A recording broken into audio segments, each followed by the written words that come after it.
Bueno, ya son las 4:00 según mi computadora, que puede estar bien o no. Bueno, podemos empezar entonces.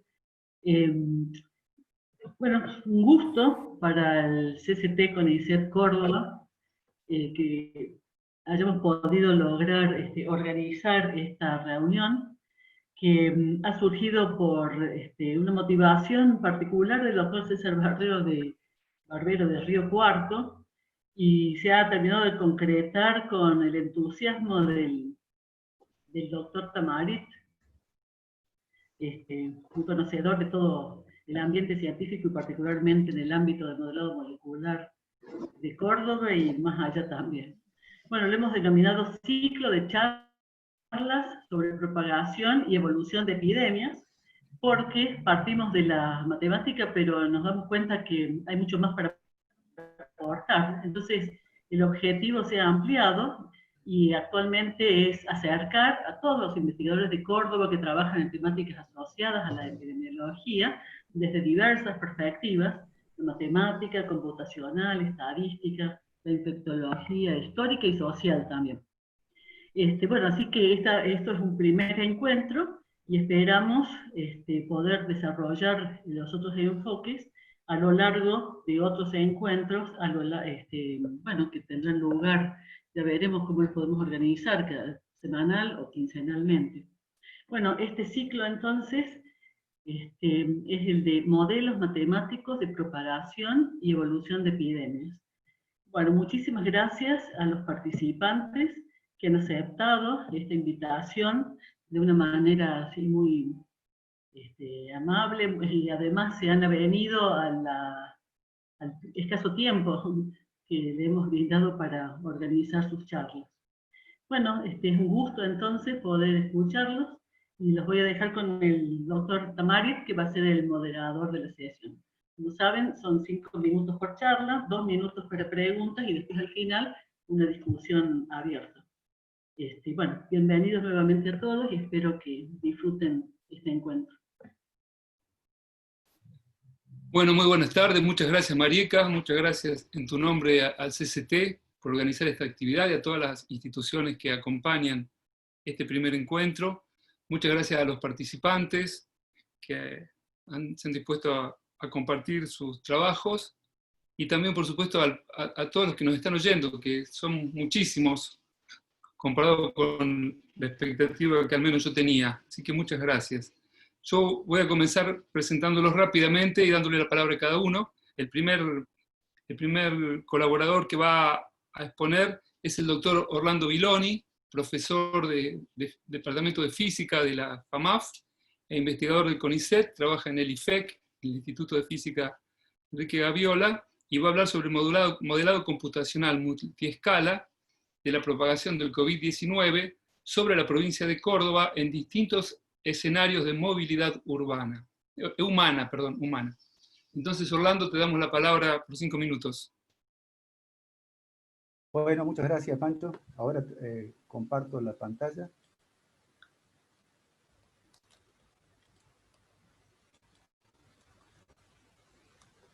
Bueno, ¿la pueden ver? Sí, sí, la vemos bien. Sí, correcto. Perfecto. Bueno, primero que nada quiero agradecer a la doctora María Perillo y al doctor Francisco Tamarit por permitirme dar esta charla. Lo que voy a contar básicamente es la idea de proyecto que enviamos a la agencia.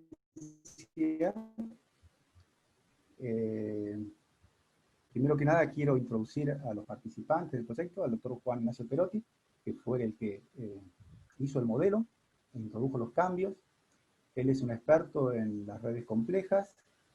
Nahuel Almeida, quien está haciendo el doctorado en física también, en redes complejas, en detección de comunidades, y Andrés Chacoma, que trabaja en modelos de opinión, pero también tiene una experiencia en el trabajo de redes complejas.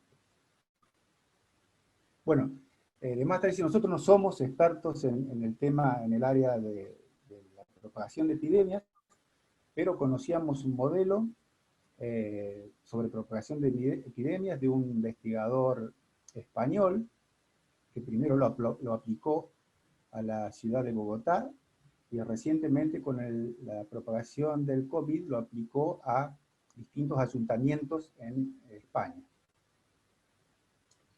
Entonces, el objetivo nuestro, digamos, era generar una herramienta para el control y evaluación de la evolución temporal de esta epidemia en el territorio cordobés, considerando distintos escenarios de movilidad humana y distintas escalas de resolución espacial. Para ello es importante tener en cuenta factores geográficos que son relevantes, tales como la densidad poblacional y las interacciones entre las distintas metapoblaciones, que en nuestros casos podrían ser, por ejemplo, barrios de la ciudad de Córdoba o eventualmente municipios como ciudades aledañas a Córdoba. Otro aspecto importante es la movilidad, que opera a distintos niveles intra e interurbanos. Bueno, entonces el modelo de Alex Arena, que lo introdujo, como digo, recientemente, para modelar el COVID en el año 2020, es un modelo de metapoblaciones, como la mayoría de los modelos de epidemia, pero tiene la particularidad de que tiene 7 compartimientos, 3 de los cuales son específicos y muy importantes en el COVID, que son los casos asintomáticos, los casos a hospitalizar y los rangos etarios, porque como todos sabemos, en las personas más jóvenes muchas veces la epidemia no tiene síntomas claros, mientras que afecta duramente a los adultos mayores.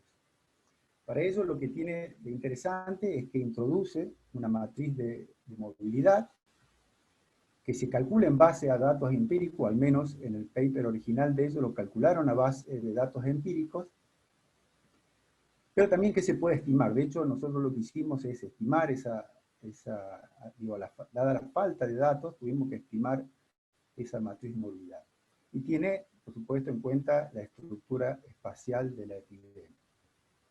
Entonces acá les muestro rápidamente, para que tengan una idea, nada más que del número de parámetros que tiene el modelo, digamos que son bastantes, pero muchos están bien estimados a partir de datos experimentales, y otros, bueno, requieren de bastante trabajo para obtenerlos.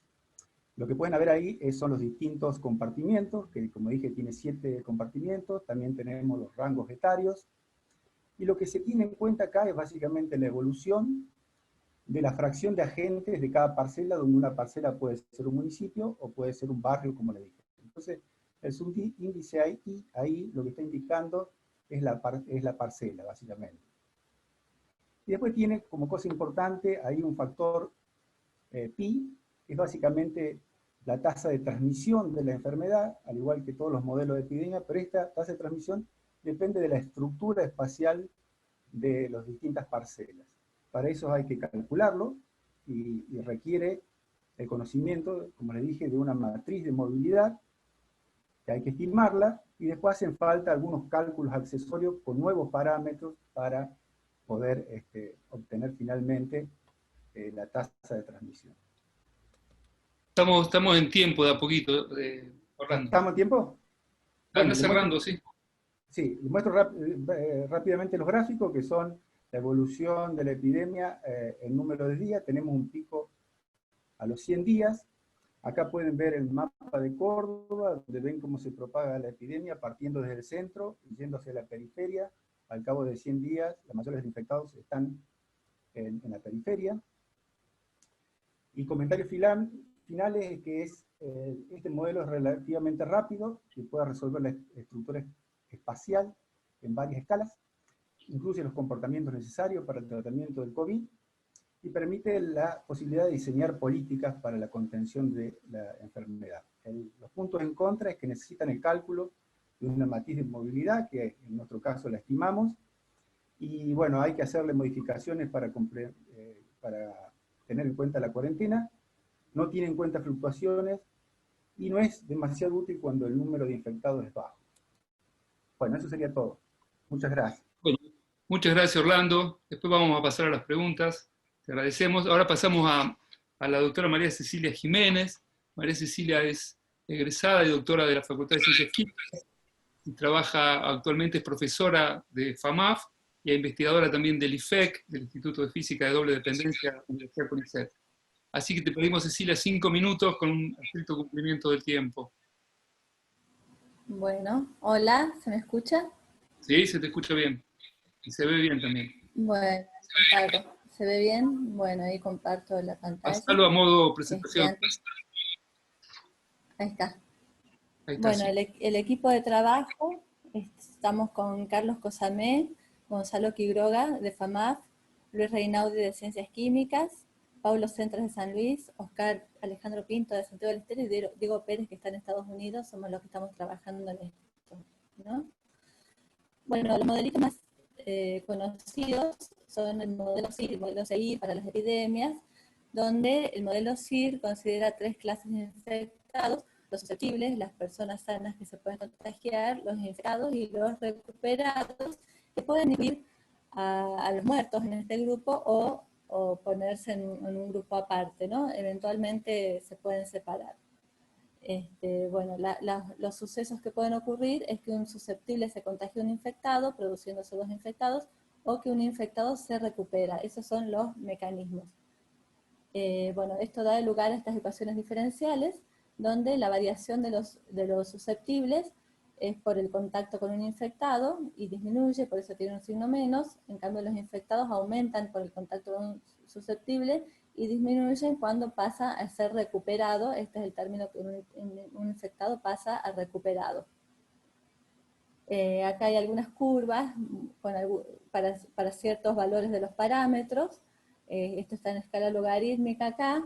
El modelo CIR, la curva roja son los infectados, que es lo que más nos interesa, y acá está ampliada la parte de los infectados, ¿no?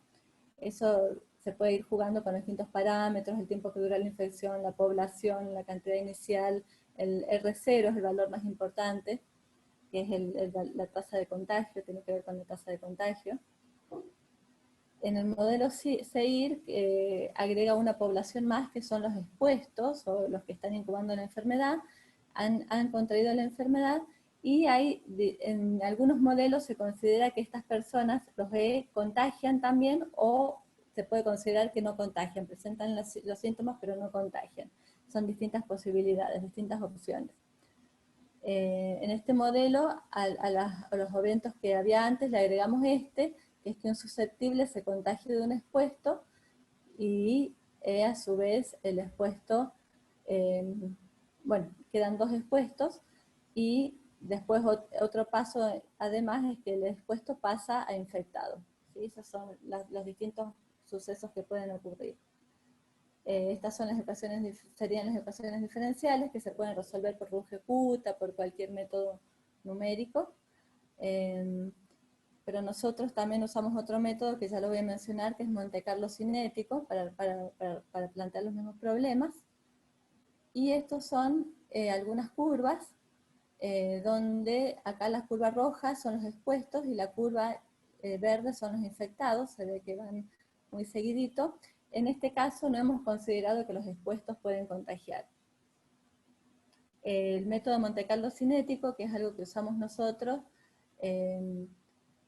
consiste en la evolución temporal. Es un método de Monte Carlo que sirve para la evolución temporal, porque tiene en cuenta las velocidades a las que pueden ocurrir los distintos eventos, y dentro de esas velocidades está puesto el tiempo que dura la infección y todas esas cosas en estos casos de las epidemias. Con estos modelitos, tanto con Monte Carlo cinético como con Runge-Kutta, hace unos años con Diego Pérez, uno de los colaboradores, tratamos de modelar la epidemia de SARS de 2003, y estos eran los datos reales que teníamos entre el 17 de marzo y el 10 de mayo de 2003, y el modelo lo que tiene es un modelo que tiene 2 caminos: la enfermedad A, que es la enfermedad del SARS, y la enfermedad B, que es otra enfermedad que es otra especie de gripe, pero que los enfermos que se contagian de la enfermedad B quedan inmunizados para la enfermedad A. O sea, tienen 2 caminos por donde pueden ir los susceptibles, ¿no? Y con ese modelo, las simulaciones, obtuvimos estos resultados de simulación y Runge-Kutta comparados con los datos reales. Eso fue hace algunos años con Diego Pérez. Y ahora, bueno, al principio de la epidemia hemos tratado de ajustar un poco los datos de Argentina, Chile y Brasil. Fueron los primeros días, después nos falta ahora tomar con más días, con los datos que se conocen más. Y acá tuvimos en cuenta dos tasas de duplicación para cada país, hasta determinado día una tasa y después hasta determinado día otra tasa de duplicación, y bueno, así nos quedaban más o menos las curvas. Y además, Paulo Centres de San Luis está haciendo un modelito de difusión de agentes en el continuo, que considera que un agente que esté infectado dentro de un cierto radio, si encuentra susceptibles dentro de un cierto radio, los puede contagiar. Y Ya estamos en los 5 minutos. Bien, perfecto, ya termino. Estas son las curvas para distintos radios de corte, considerando el radio de corte más grande es esta curva, el radio de corte más chico es esta curva para el contagio. Bueno, eso es más o menos lo que tenemos por ahora. Listo. A ver, dejo de presentar. Bueno, muchísimas gracias, Ceci. Bueno, quiero decir que somos un montón, 171 personas, que hay gente de todos lados, de Buenos Aires, de Corrientes, de Salta, de San Luis, así que bueno, de muchas instituciones, de nuestra universidad, de Río Cuarto, de muchos institutos, así que muchas gracias a todos. Y seguramente el CCT va a organizar otras, que yo no moderaré, y esperemos que esto siga creciendo porque necesitamos cooperar e interactuar más estrechamente. Ahora le paso la palabra a Dante Paz. Dante es profesor del Observatorio Astronómico Córdoba, de la Universidad Nacional de Córdoba, es investigador del IATE, que es el Instituto de Doble Dependencia Universidad CONICET, dedicado a la astronomía. Dante, entonces tenemos 5 minutos y te aviso. Bueno, gracias, Pancho. Bueno, yo no preparé slide para tratar de ir más rápido. Básicamente nosotros somos un grupo casi en su totalidad de astrónomos. Básicamente nos convocó Juan Cabral, que él es doctor en informática, también trabajado en nuestro instituto, y Juan, cuando empezó todo este tema de la epidemia, él se acercó al Rawson y trató de hablar con la gente que estaba en el ministerio, y ahí nos empezamos a enterar de los problemas que ellos estaban teniendo y las necesidades que ellos anticipaban. Entonces nosotros un poco en función de eso, y organizados por Juan, que bueno, como él viene de haber estado también en el ámbito privado, tiene como ideas de cómo gestionar equipos, nos dividimos en varias líneas y trabajamos en varios temas. Básicamente hay varias líneas. Una fue la carga rápida de datos, porque la idea era resolver el problema de la carga de datos que tenían los hospitales. Otro era conseguir datos, porque al principio todos los organismos no querían liberar ninguna información por las cuestiones de la legislación y la protección de la identidad de las personas. Ahí tenemos una librería que obtiene la información que los diferentes estados provinciales y nacionales liberan y se concilia. Ahí tuvimos grandes aportes de gente como Nadia, que vienen, bueno, acá está todo el equipo, en realidad hay gente de varios lugares, aunque la mayoría somos astrónomos. También está Rodrigo, que él nos asesora mucho, que es de la Facultad de Ciencias Químicas, y la persona que le hablaba a Nadia, que ella nos ayudó mucho con métodos de la contabilidad, que nos permitieron ver que las bases de datos fueran conciliables. Después, una de las líneas fue la generación de escenarios epidemiológicos, y cómo comparar diferentes escenarios epidemiológicos en diferentes países, y bueno, eso es un poco lo que acá nos importa. De lo que es generación de escenarios epidemiológicos desarrollamos varias versiones. Como en aquel momento nosotros sabíamos que Juan Perotti estaba trabajando, como contó ahora Orlando, con el modelo de arenas, nos fuimos a un modelo sencillo como los que recién explicaba, creo que Cecilia, de modelos tipo SEIR y SIR.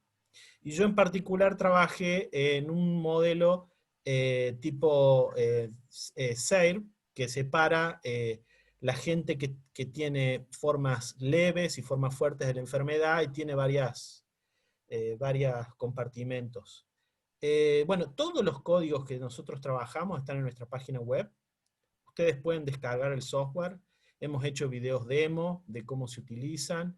Y todo el software es open source, así que todo está disponible para que ustedes puedan utilizarlo en caso de que quieran.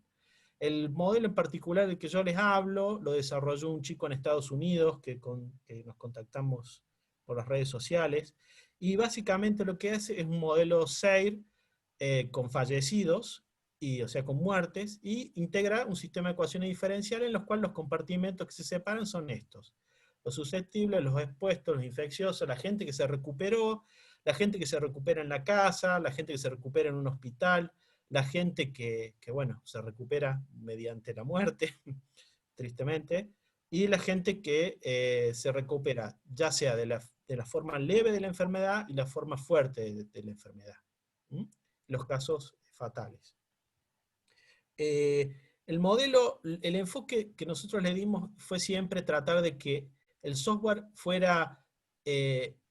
pudiera subirse a un servidor en la web, que no requiriera que la gente del Ministerio de Salud de la provincia necesitara instalar un software en sus máquinas, que ellos pudieran correrlo y pudieran comparar con los datos. ¿Sí? Acá yo estoy poniendo los datos de Argentina, tomando Argentina como si fuera un todo.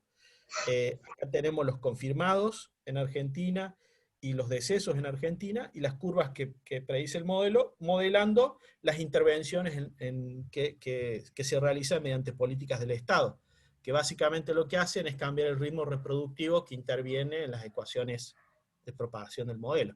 Entonces la idea, gracias también a que, bueno, Pancho Tamarín, nuestro moderador, en su momento nos contactó con Mario Lanfri de CONAE, y CONAE estaba siguiendo un proyecto muy parecido a este.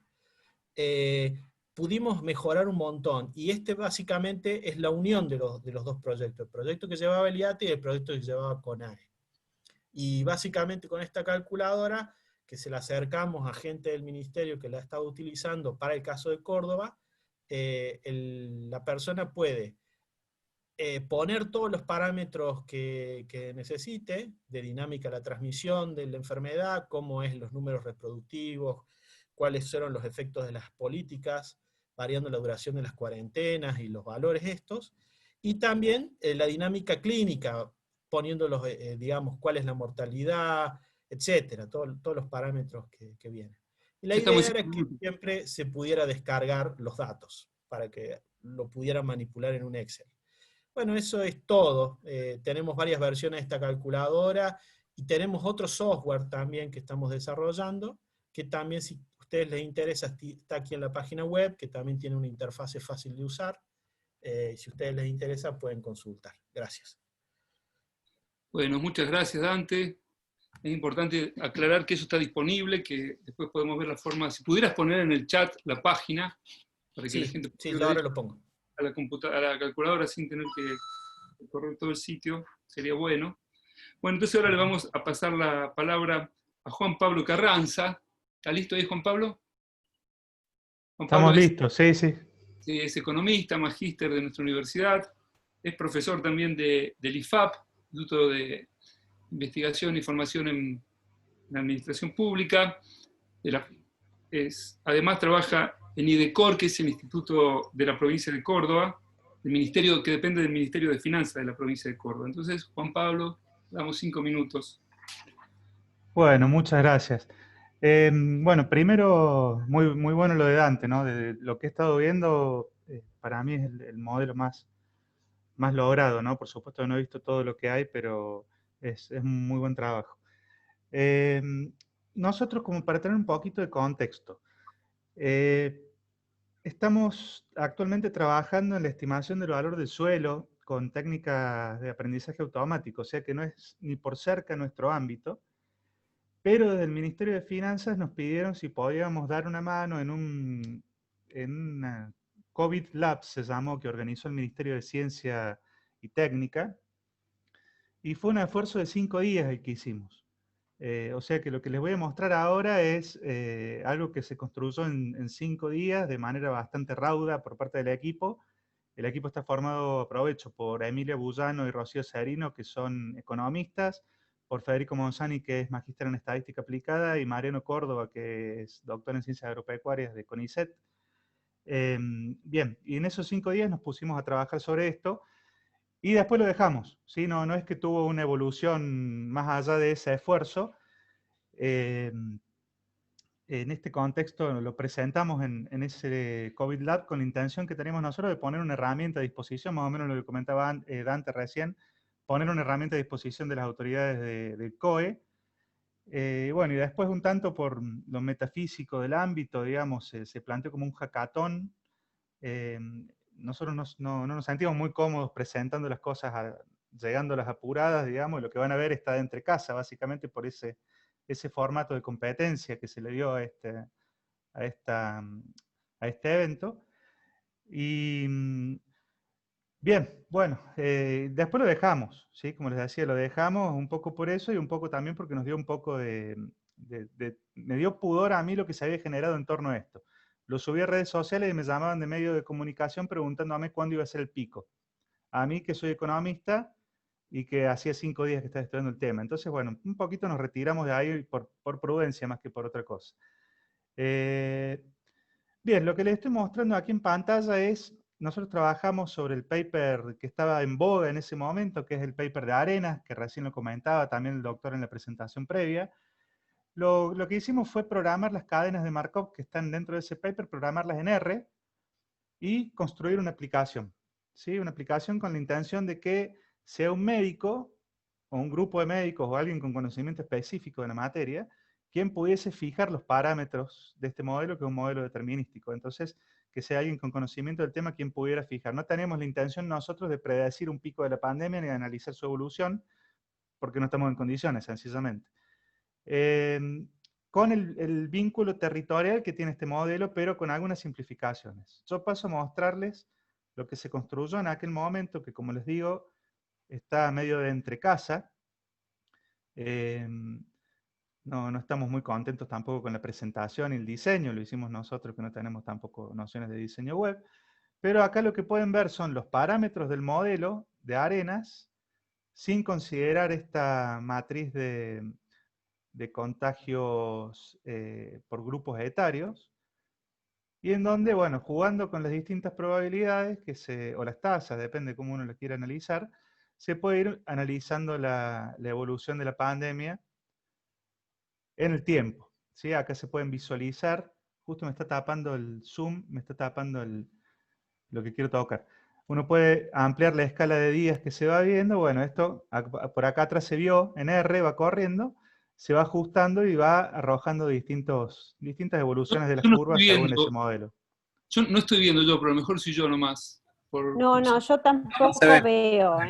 No se está viendo, ¿no? Bueno.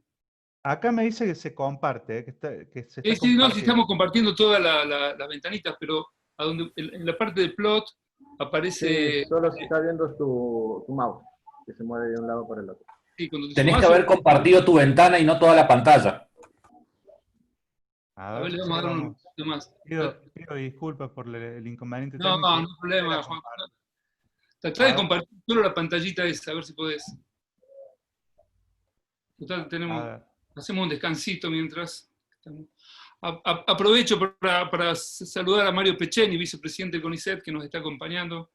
Así que muchas gracias, Mario, por estar presente desde Buenos Aires.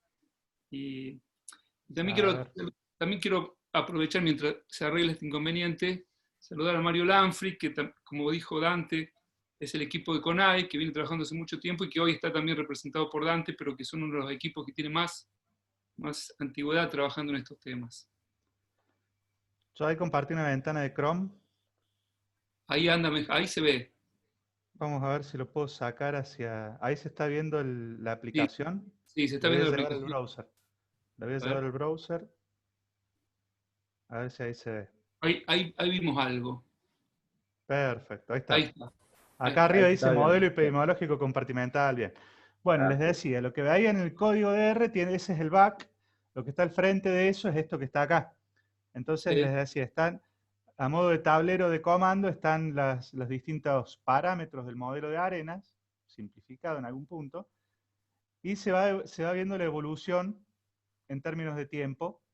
y en términos de población, siendo parámetros estos que se pueden controlar. Se puede controlar lo que uno ve, se puede controlar la cantidad de personas susceptibles a ser contagiadas.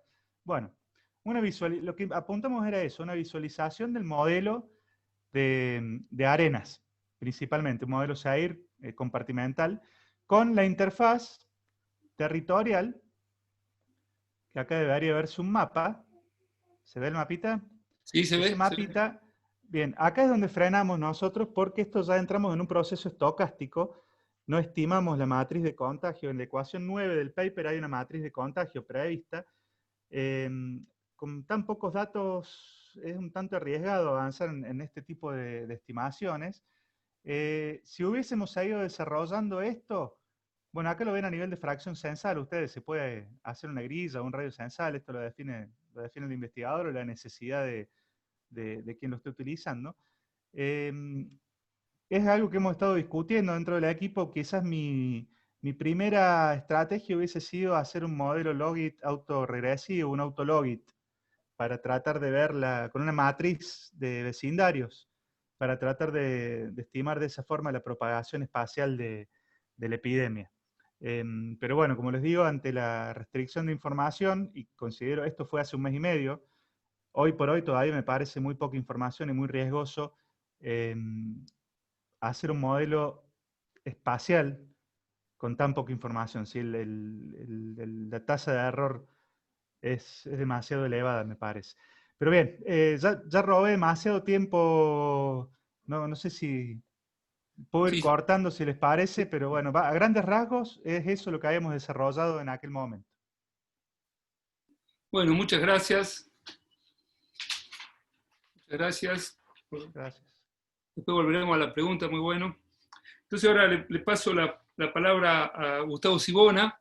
Gustavo Sibona también es colega físico de FAMAF, de la sección física, es profesor y es investigador también del ILIFEC, la unidad CONICET Universidad, y bueno, es un antiguo modelador del área de epidemiología en nuestro país. Así que te damos la palabra, Gustavo.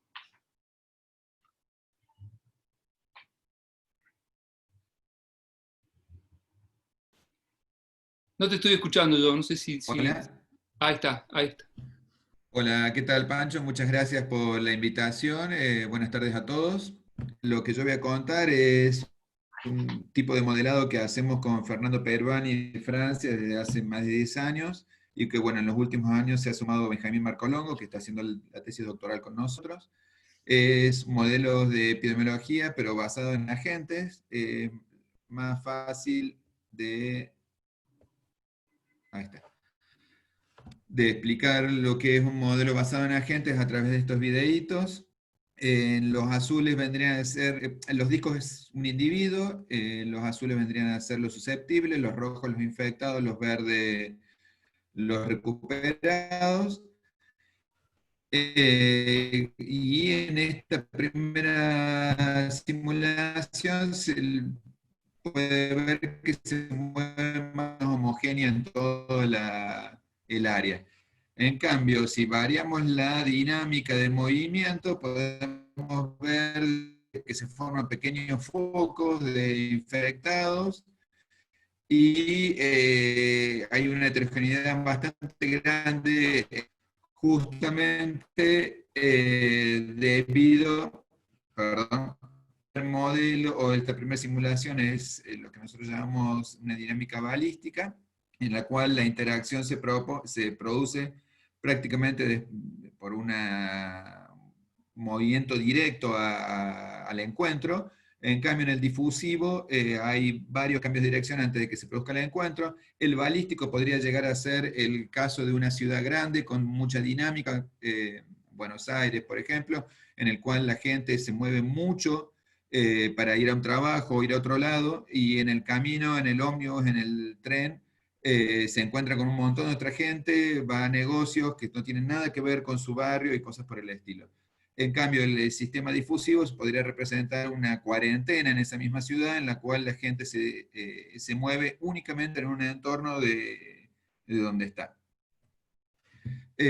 Justamente este tipo de modelos nos permiten analizar en forma directa, introducir en forma directa varios parámetros que para nosotros son muy interesantes y creo que hoy en día han cobrado más interés, como puede ser la movilidad de una sociedad pensado en la cantidad de interacciones que un individuo tiene en un determinado instante de tiempo, o por día, digamos, y el tipo de interacción, ya que las sociedades, depende del tipo de sociedad, la interacción entre los individuos puede ser muy distinta. Estos vendrían a ser dos esquemas, un esquema en particular de cómo es la interacción. Nosotros estamos usando, o usamos más que nada, un potencial de esferas blandas para simular la interacción, pero se puede modificar como uno quiera. Y por otro lado, la dinámica de movimiento, que se puede analizar, o nosotros hemos analizado mediante teoría cinética, para encontrar algunos resultados analíticos. Pero la mayoría de las simulaciones, cuando uno empieza a hacer cosas heterogéneas, tiene que hacer simulaciones numéricas. Esto vendrían a ser algunos resultados de corridas. Uno puede ver acá en el medio, de vuelta, los azules son los susceptibles, verdes recuperados y rojos infectados. La línea en el medio vendría a ser los resultados que uno obtendría con un campo medio, o sea, con ecuaciones diferenciales que mucha gente usa. Y uno puede ver alrededor de ese resultado, o de esa corrida de campo medio, todas las corridas de nuestro modelo, que forman una nube, ¿no? Produciendo resultados con una alta aleatoriedad, digamos. En particular, no se ve bien acá, pero bueno, acá atrás hay una nube de los infectados, y entonces podemos tener situaciones donde hay un pico de infectados muy rápido, que después decae, puede ser lento o puede ser muy rápido, y que no tiene nada que ver con lo que se obtiene en el campo medio. En estas tres simulaciones puede ver mejor justamente un pico de infectados que cae lentamente, o una situación en la que no hay infectados y después se produce un pico más alto que el anterior inclusive. Con estos modelos calculamos el R0, la famosa tasa reproductiva básica que está de moda ahora, y vimos que es proporcional a la movilidad para el caso balístico, y es proporcional a b al cuadrado, que pasa a ser un coeficiente de difusión, para el caso difusivo, ¿no? Y estas vendrían a ser las dos curvas de las simulaciones y los resultados analíticos que habíamos obtenido. Con estos resultados creamos un diagrama de fase. La parte gris corresponde a un R0 menor que 1, es decir, que la enfermedad no vamos a tener una epidemia o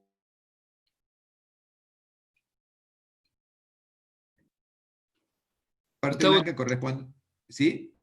No, que se había perdido, pero ahí volvió. No hay problema. La parte blanca corresponde a un R0 mayor que 1, que justamente es donde vamos a tener una epidemia bastante grande.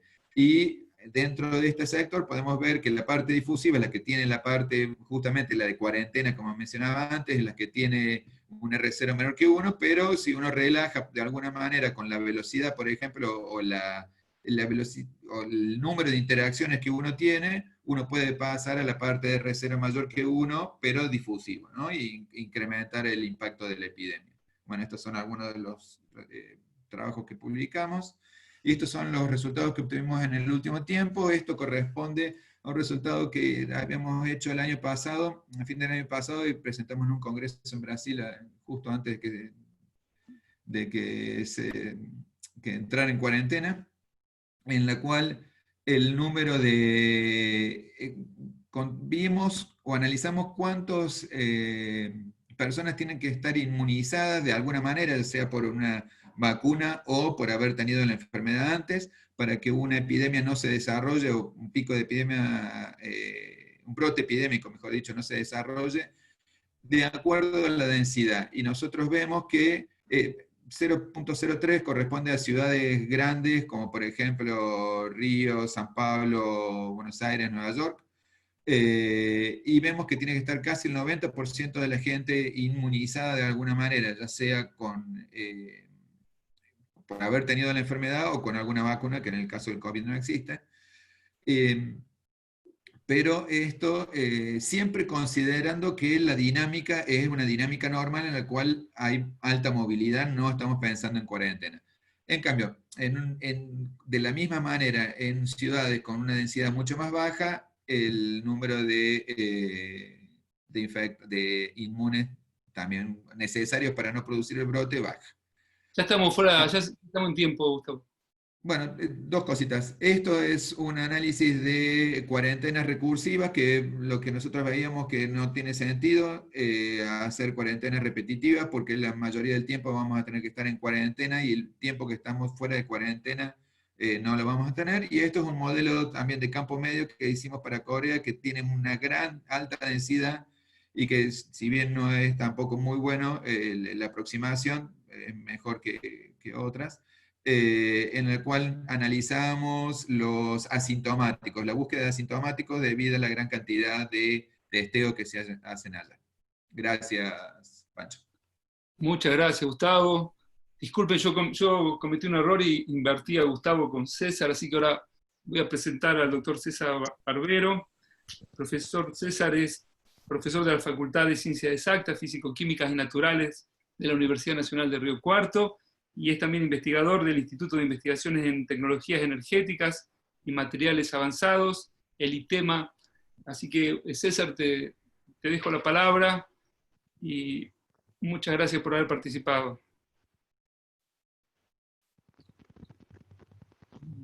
Hola, sí. No, estuvo muy bueno que me cortara porque se me cortó la conexión justo en el medio de Gustavo, así que hubiera sido peor. ¿Me ven? ¿Ven la pantalla? Te vemos, sí, te vemos. Bueno, como decía la doctora Perillo, fui de alguna manera el originante de esto porque yo les envié a todas las autoridades un trabajito muy, muy rápido que hice con otra gente acá de Río Cuarto, pero que tiene el sentido fundamental de ser activo, o sea, decir, bueno, ¿qué estamos haciendo y qué podríamos hacer?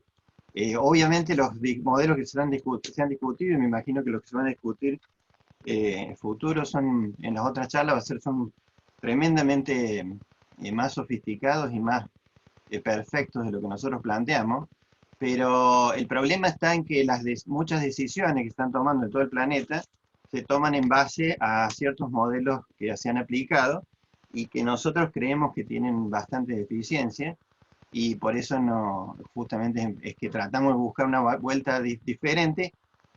En realidad nosotros, queda medio complicado saber si decía que aplicamos un modelo, porque yo soy experimentalista, soy físico-químico y de ciencia de material y nanotecnología, y lo que hacemos nosotros es ajuste, o sea, nosotros usamos los datos experimentales, digamos, y por lo tanto necesitamos una ley, si es analítica mejor, y bueno, entonces, no, pero eso es muy limitado, bueno, pero parece que funciona, y usamos la viejísima 1850, 1860 ley de Farr, de epidemiología.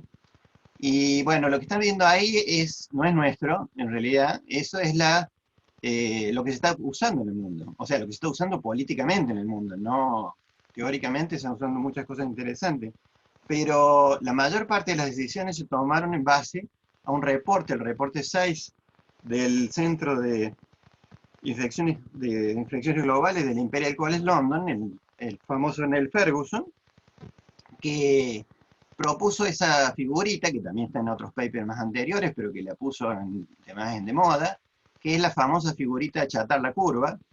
O sea, la idea es que si no se hace nada, en el caso de plantearlo de esa manera, si no se hace nada, va a quedar la curva roja, o si se hace mitigación, o sea, toman algunas medidas como cerrar las escuelas, cerrar los teatros, etc. Y si se hace supresión, que es 75% de limitación de todo tipo de contacto, lo que es bastante grande, se podría lograr demorar, achatar la curva, bajar el pico, y en realidad vamos a ver que, bueno, ¿cuál es el objetivo de hacer eso? Que es una medida draconiana que nunca se tomó en la historia de la humanidad, que yo sepa, o sea, en la global, obviamente no, en distintos países, probablemente en la Edad Media, pero nunca después. Y esa medida, el objetivo fundamental es que lograr bajar la curva debajo de esta línea punteada. Esa línea punteada es la capacidad del sistema médico. El problema es un problema muy inglés, porque el sistema médico estatal inglés tiene una característica fundamental, es no tener mucha capacidad para problemas de emergencia. Todos los años tienen problemas con la gripe. Y entonces, bueno, está todo bien, eso funciona. Pero claro, la medida es terrible, que es la que estamos viviendo, obviamente. O sea, no sé si todos la han tomado por esas razones, pero hay países como Inglaterra, obviamente, y Estados Unidos, cuando tenía la cuarentena, y Francia y algunos otros, que la han tomado en base a este tipo de reporte. Esa gráfica es de casos por día en función de días. La gráfica azul es la misma datos hasta el día 128, son datos reales y después son ajustados, de la República Argentina. O sea, es lo que nosotros estamos viviendo. Como ven, es muchísimo más bajo, ¿no?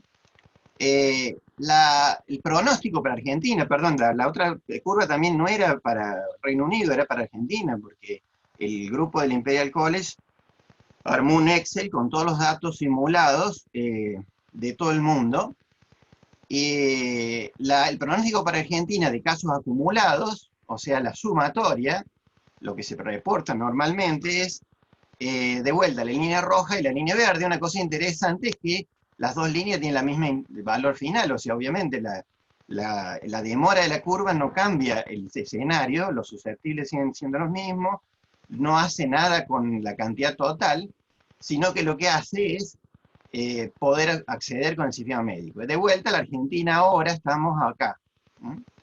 Entonces, ¿cuál es el problema? Bueno, Río Cuarto no tiene facultad de medicina, no tenemos médicos acá cerca, ya van a ver que uno de los participantes es un médico que es ex compañero secundario mío de Belleville, que está en Belleville ahora, y resulta ser de que entonces yo, cuando veía esto, me resultaba un poco raro, algunas cuestiones en contra, pero lo más interesante es que dijimos, bueno, que esto está bien, está mal, que sé yo, entonces apelé a los epidemiólogos más cercanos que tenemos, que son veterinarios. Los veterinarios me dijeron que la cuarentena total era una locura, que nunca ellos hacen cuarentena de todo el mundo. Ya estamos en 6 minutos. Ah, perdón, bueno, perdóname, soy medio lento.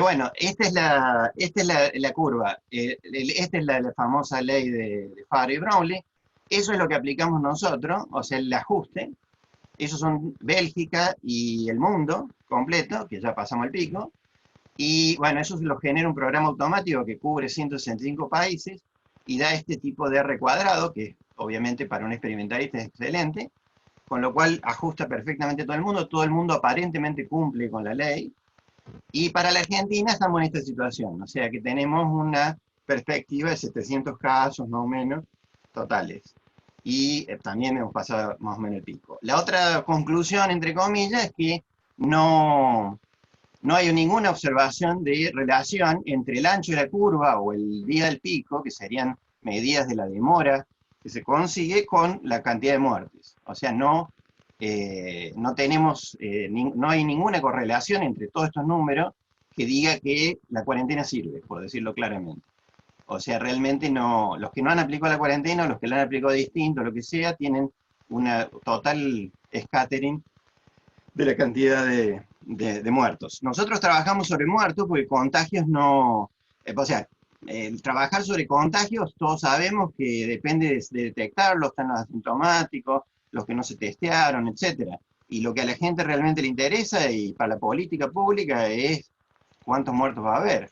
Entonces, justamente, esa era un poco la motivación, por eso a nosotros nos preocupó mucho y tratamos de informarlo, no para decir sabemos qué es lo que va a pasar, porque no lo sabemos. De hecho, estas gráficas que teníamos a nosotros nos daban mucho menor, nos daban un máximo de 300 y ahora aumentado entre comillas, pero lo que sí el orden de magnitud, que es lo que nos interesaría como experimentalistas, nos da bajísimo, nos da del orden de 12 muertes por millón, que es obviamente bajísimo comparado con Bélgica 700, Estados Unidos 120, Canadá 150, etcétera, etcétera. César, Bueno. estamos ya en más de 8 minutos. Sí, gracias, discúlpame. No. Ya termina. Bueno, muchas gracias, César. Entonces, yo les quería pedir a los disertantes, si tienen ganas, sin compromiso, si tienen ganas de dejar el mail o algún medio de contacto en el chat para que quien quiera contactarlos los pueda contactar, porque hay otra gente que no está invitada acá, que no quiso venir, que está modelando. Yo nombré al grupo de la CONAE, pero también hay gente en ciencias químicas, así que debe haber otra gente, hay estadísticos presentes, gente de varias universidades. Me parece que sería bueno que le dejen, que se queden en contacto. Y si lo quieren hacer por privado, yo después le mando el mail a todos los participantes. Ahora los voy a dejar con Osvaldo Moreschi. Osvaldo es profesor también de FAMAF, de la sección física, es investigador también del IFEC, el Instituto Universidad CONICET, y va a hablar sobre la aplicación del modelo CIRD generalizado a la pandemia 2020. Bueno, un abrazo, Osvaldo.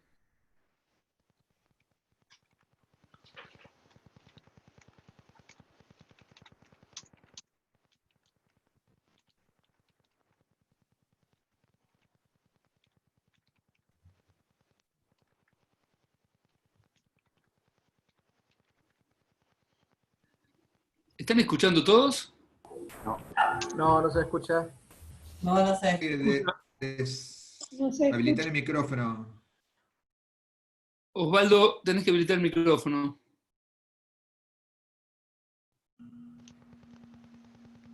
Ahí se lo habilité. Yo se lo habilité y puede... ¿Ahí está? Ahí está. Ahí está. Bueno, perdón. Pasé directamente a la presentación sin habilitar el micrófono primero. Disculpen por ese error mío. No hay problema. Bueno, lo quería mostrar un poquito la estructura de la charla. Voy a tratar de tocar esos temas, pero paso directamente a los conceptos fundamentales. La guía que yo he tenido es a qué tenía yo acceso. Y bueno, fundamentalmente me concentré en la facilidad de los datos que publica la Universidad de Johns Hopkins, que para todos los países tiene una base de datos con infectados, recuperados y decesos. Eso es lo que motiva entonces la elección del modelo, porque hace uso justamente de los tres parámetros que uno tiene. Por lo tanto, lo que uno ha querido hacer es mostrar esta información no solamente con totales diarios, sino de manera organizada en forma de gráficos y que sea útil para la comunidad y para la gente que toma decisiones sobre este asunto. Lo que estoy mostrando acá entonces es la página donde pueden encontrar los gráficos que algunos se cambian cotidianamente, como debido a cada país, y los que aplican el modelo me toman un poquito más de tiempo, a veces cada 4 días, a veces cada 7 días. El modelo CIRD, que tiene la D al final, es porque también se hace uso de la información de los decesos. Es muy parecido al CIRD, que ya se comentó anteriormente. En algún sentido es como una evolución. Las ecuaciones son parecidas a las que ya han sido presentadas anteriormente. La diferencia de mi tratamiento es que los coeficientes que aparecen aquí en cada una de estas ecuaciones, como el kappa, como lambda y delta que aparecen ahí, no los asumo como constantes, sino que los calculo con los datos. Y varían con el tiempo de una manera, bueno, muy agitada, diría yo. Y otro parámetro que calculo yo no calculo el R0, sino que calculo otra cosa muy similar, que es el RT. El problema que yo vi con el R0 es que depende de la masa de susceptibles, en cambio no. No depende de la masa de susceptibles, y entonces, que es un parámetro que uno no tiene acceso por observación. La validación del modelo ha sido con el caso de China, dado que ya pasó. Pueden ver ahí con la curva verde, la curva azul son los datos. La curva verde es el cálculo con el modelo. dado los datos. La curva media naranja es otra estimación donde uno asume que los coeficientes son lineales de atrozos temporalmente. Ahora le paso a mostrar con distinto inicio temporal. El inicio temporal está allí. Bien. Se puede ver que la curva verde sigue muy bien los datos azules. Ahora comienzo aquí. Nuevamente la curva sigue muy bien los datos. Y ahora comienzo aquí y nuevamente la curva está superpuesta sobre los datos. Esto es para uno ver y convencerse que realmente ese sistema de ecuaciones diferenciales describen bien estos tres datos que uno tiene acceso. Ahora paso a la aplicación de esto al caso de Argentina. Los datos que uno tiene de Argentina es el azul, el verde y el rojo. Y son los que quedan activos cuando uno de todos los casos totales toma en cuenta los recuperados y los decesos. Cuando uno aplica el modelo, hoy lo hice el cálculo de nuevo, para los casos de infectados, estas son las estimaciones que varían de acuerdo a la masa de susceptibles disponibles que uno tenga. En este caso, los parámetros son estos que aparecen allí. 30, 70, 150 y 300 es en miles. Esos números están representados en miles. Y entonces tenemos que, dependiendo de ese parámetro, que no es observable, sino que depende de las medidas que toma el gobierno para dejarnos en casa, los picos posibles serían estos. O sea, en altura, ¿no es cierto? Y en tiempo. Si ustedes se dan cuenta, abajo, acá tenemos primero de junio, ¿no es cierto? Primero de julio, o sea, son todos los primeros de mes, es lo que está tiqueado. Lo mismo se puede hacer para las estimaciones de recuperados, es otro cálculo similar, o sea, el modelo, esta estimación se aplica a todos los parámetros que participan en la ecuación diferencial. Y para los decesos, similarmente, uno tiene esta curva. También nos ha interesado aplicar lo mismo a los países vecinos. Bueno, y acá está el RT que yo les decía. Por ejemplo, cuando el fin de semana hice el cálculo, estábamos por acá arriba, y entonces era muy preocupante, porque este es un promedio que yo calculo con una manera especial, y cuando, como les digo, el fin de semana estábamos por acá, lo cual, si esto seguía así, bueno, era bastante problemático. Afortunadamente, después los datos que están en azul mejoraron, y entonces este RT, que vamos a dejar de tener en algún sentido, vamos a pasar el pico cuando este RT se haga 1. La línea negra es lo que marca la unidad, y todavía obviamente estamos aquí entre 3 y 4, básicamente. Por lo tanto, no estamos cerca todavía de pasar el pico.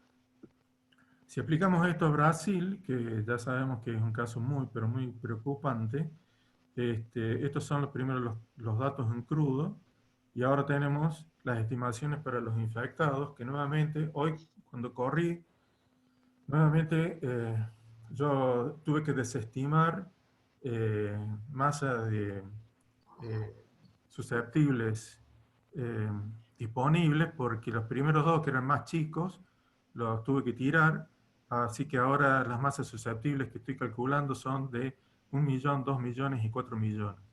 Menor a 1 millón. Waldo, ya estamos en 7 minutos, te aviso para pensar. Bueno, ahí me apuro entonces para terminar. Lo mismo se puede aplicar para recuperados, para decesos. Se puede calcular el RT de Brasil, que hoy por hoy está un poquito más continuo que nosotros. Voy a saltear el caso de Chile por falta de tiempo, pero básicamente se puede aplicar lo mismo. Y todo esto, como les dije, está disponible, entonces aquí les estoy presentando una captura de pantalla de la página, donde los invito a que busquen ahí información y me digan qué hay que mejorar y si les gusta algo o si les parece que hay que poner algo nuevo. Bueno, y por último, entonces yo quiero decir que obviamente felicito a las autoridades por haber hecho esta reunión. Espero que sea fructífero para todos nosotros. Los invito a ver esas dos páginas y después voy a quedarme hablando con Dante probablemente para que me ayude a encontrar. Yo necesito series temporales de Córdoba, preferentemente en formato .csv, de estas tres datos: infectados, recuperados y decesos, para poder hacer el mismo cálculo para la provincia. Muchas gracias por su atención. Bueno, muchas gracias, Osvaldo. Efectivamente, como dice Osvaldo, es importante que entre ustedes, también los que están en el público y quieran, puedan conversar de aquí en más, que podamos acercar toda esta experiencia a las autoridades. Hay varios académicos que están ayudando en el COE, y eso es un camino de acceso a las autoridades, ¿no? Quiero pedirte, ya que como tenés una página que es muy visitada, Osvaldo, te quería pedir si la podés poner en el chat, porque dentro de poquito vamos a cambiar. Entonces, ahora voy a presentar la última charla a cargo del ingeniero Alejandro Ambrosini. Acá está Alejandro. Alejandro es profesor de nuestra Facultad de Ciencias Exactas, Físicas y Naturales, está a cargo de modelos y simulaciones en la carrera de Ingeniería Biomédica, se dedica a modelos de dinámicas en sistemas aplicados a impactos urbanos, y en general a la teoría de sistemas, y trabaja también en el Centro de Tecnología Informática Aplicada de la Universidad, así que de la Facultad de Ciencias Exactas de la Universidad. Lo dejamos acá con Alejandro. Bueno, el tema tiene un origen en nosotros que es, voy a ver si hago la captura de pantalla, el día 25 de marzo, nosotros recibimos de IC System, un modelo de simulación donde se puede correr, que es de dinámica de sistemas, y nosotros empezamos a ver que se podía obtener distintos escenarios y que ya estaba hecho grandes esfuerzos para determinar la simulación. Entonces empezamos a experimentar con él, empezamos a decir si hacemos nuestros modelos y empezamos a ver qué pasó, y en el ínterin nos invitan a un hackathon del Ministerio de Ciencia y Técnica de la provincia, donde trabajamos en un proyecto para ayudar a atacar el problema de los geriátricos. Después empezamos a ver que había una gran cantidad de modelos y empezamos a darnos cuenta de un problema que era la falta de sinergia entre toda la cantidad de modelos que hay. Entonces, lo que yo pretendo ahora es algo más sistémico, que es la generación de sinergia en el sistema. Primero, ¿quién es el sistema? El sistema son gobierno federal, provincial, municipal, los organismos, las organizaciones sociales, las grandes empresas chicas, población. ¿Por qué? Porque el sistema se tiene, digamos, por más que tenga todas estas divisiones, la universidad, los organismos del conocimiento, tenga todas estas divisiones, tiene un problema que el virus es único y está atacando a todos independientemente de usted a qué sistema pertenezca. Y había ahí un nicho de que empezamos a detectar problemas. ¿Qué problemas empezamos a detectar? Una entropía sistémica.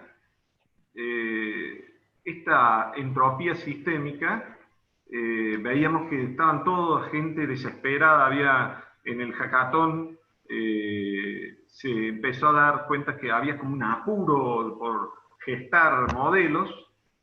Empezamos a ver disputas políticas, empezamos a ver problemas para obtener los datos, como los que dijeron algunos que el problema de la privacidad de los datos fue un obstáculo para conseguirlo. Hay todavía mucha buena voluntad descoordinada. Eso se suma a que en el ambiente se respiran muchos problemas de angustia, conspiraciones, ciencia y pseudociencia, y el desarrollo de todos estos modelos son fondos que estamos aportando. O sea, todo el mundo piensa que todo esto es gratuito, y el software, la conexión a internet, todo lo que estamos aportando, estamos tratando de lograr lo mejor que se pueda, pero a veces nos falta recursos. El otro problema que vimos también que no había tiempo para probar todo. O sea, la enfermedad va más rápido que nuestra capacidad de desarrollo. Y el último problema que detectamos es que los decisores, todo el mundo quería sacarle algo al COE, influenciar, tener la mejor solución, y empezó a producir un efecto contrario, que se empezaron a desdibujar soluciones que podrían ser muy buenas para solucionar las cosas, y no llegaban a quien tenía que llegar, porque estaban saturados los canales. Entonces, del problema de acceso de datos empezó a ser serio. Por ejemplo, yo ahora me entero que tienen acceso a datos de distintos repositorios que van liberando, pero están los datos de Facebook, están los datos sobre todo de Google Timeline, hay datos que saben más de nosotros mismos. El problema de que estamos todos repitiendo, fíjense, el modelo CIR, CIR-D, CIR-E, está bueno, pero a veces pienso yo que, y lo que hablábamos con el grupo de la facultad, si antes de hacer un modelo, tendremos que sinergizarnos. Esto me parece excelente, esta iniciativa de sinergizarse, porque todos estamos desarrollando algún tipo de herramienta que se pisa con las otras herramientas. Después hay el problema de los distintos niveles de conocimiento de los decisores. Usted le explica algo muy complejo a un decisor político y se encuentra que puede no entenderlo, o puede creer, o si lo aplica, puede generar un efecto sistémico. Por ejemplo, si se produce la cuarentena extendida, se producen emergentes de problemas económicos y de problemas de otras patologías que emergen por protegernos de algo. Es como un exceso, aparecen emergentes por exceso de otras variables. El problema de los intereses creados es un problema muy serio, porque nosotros vemos que esos intereses creados generan que hay gente que se acerca para hacer un negocio, y hay gente que se acerca para colaborar. El problema de la desorganización y la estupidez con aspecto de complot, muchas veces no hay mala voluntad, simplemente hay desorganización y hay gente que ve en esos complots. Las cuestiones de las redes sociales y de los ánimos que se transmiten de los comunicadores sociales generan muchas veces dificultades. Puedo poner un ejemplo de que no nos debiera haber pasado. Por ejemplo, presentar ensayos de investigaciones sin ensayos clínicos. Pasó, no voy a citar el caso para no polemizar, pero me dio mucha lástima que gente que desde el 2005 está investigando, se le tire abajo toda la investigación porque se salió a publicitar antes de que se pudiera poner en marcha realmente el ensayo clínico. Una de las cosas que tenemos con los modelos de simulación es entrenarlos. Uno puede tener el mismo modelo de simulación que otro, y uno lo tiene entrenado en datos y tiene capacidad predictiva, y otro no lo tiene entrenado en datos. Y el entrenamiento de datos lleva a una otra discusión: ¿cómo valido yo los datos estadísticamente? ¿O cómo yo los valido contra la realidad? Porque los políticos necesitan una predicción para saber si habilitan o no un comercio, si habilitan una línea de transporte o no, o sea, son modelos dedicados al soporte de decisiones. necesitamos aplicaciones que no violen los derechos. Ese problema, usted está viendo que hay una gran resistencia a bajar aplicaciones según la visión política que se tenga del gobierno.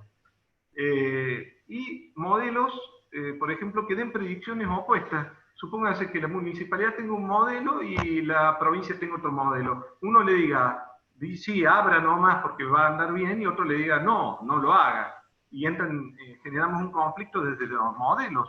Eso es un tema que hay que tener en cuenta, que debiéramos tener un criterio como un metacriterio por arriba del modelo. Alejandro, estamos en 1 minuto y medio ya, te aviso para que vayamos cerrando. Bueno, estamos haciendo distintas cosas, testeando aplicaciones propias, que no las vamos a difundir porque están en estado de embrionario. Hemos empezado a hacer con la gente de Jorge Pinocchieto, que ganó los fondos para hacer tracing. Nos han pedido que verifiquemos modelos de simulación de otro grupo de investigadores de Brasil. Estamos viendo cómo acceder a los grandes datos monstruos, o sea, al tema de Google y al tema de Facebook. Estamos tratando de entrenar y validar modelos de forma rápida, simple y económica, viendo si se puede, y estudiando modelos más avanzados, sobre todo los modelos de tipo híbrido, que son los modelos que permiten cambios cuando se va produciendo el efecto. Bueno, hay muchas cosas que se pueden decir para generar sinergia, pero la principal propuesta es que deberíamos poner todos en plataformas y este intercambio, empezar a verlo de manera de ver en qué nos estamos pisando y en qué nos podíamos ayudar para no duplicar esfuerzos. Eso nada más. Bueno, muchas gracias, Alejandro. Un buen mensaje que dejas para colaborar. Entonces ya completamos todas las charlas. Entonces me gustaría que entre ustedes y de a poco se puedan hacer preguntas y comentarios, y después vamos también a incluir algunas preguntas del público en general, pero me gustaría ver primero entre los expositores si alguien tiene algo para comentar, para sugerir, para preguntar. A ver, entre los 8 invitados. Ahí te levanta la mano César, que quiere hacer un... César. Me pareció muy buena la última, Ambrosini, la última discusión, porque justamente el problema para mí no es un problema científico. Yo soy científico, obviamente, pero no, también soy tecnólogo, y en este caso creo que tenemos que trabajar de tecnólogo, porque la idea es aplicar algo, porque si no va a ser muy interesante, pero no digo que vaya a ser dramático, quizá, pero como se planteó en la última charla, sí, las consecuencias de lo que se está haciendo porque se cree en tal modelo, porque no es que no hay modelo, hay modelo. Entonces, las consecuencias, por otro lado, el COVID andará bárbaro, pero por otro lado son terroríficas. Entonces, creo que justamente habría que plantear eso. Es bastante duro, pero hay un trabajo que se publicó hace poco en un grupo español, en el cual discute que la mayoría de los modelos, y eso es una cosa que me escapa del punto de vista técnico, que la mayoría de los modelos tiene el problema de teoría del caos, o sea, de pequeñas variaciones en las condiciones iniciales dan cualquier cosa. Por eso que nosotros no usamos modelos. Y por segundo, por eso nosotros no usamos casos. Yo creo que los casos no sirven absolutamente para nada. Así, drásticamente. Si yo como experimentalista viene un becario y me trae los casos, le digo no. Ese dato no sirve para nada. No me das eso porque no tiene nada que ver con nada. ¿Por qué? Porque depende de una cantidad infinita de factores. Cada país va a tener cosas distintas, cada ciudad va a tener cosas distintas.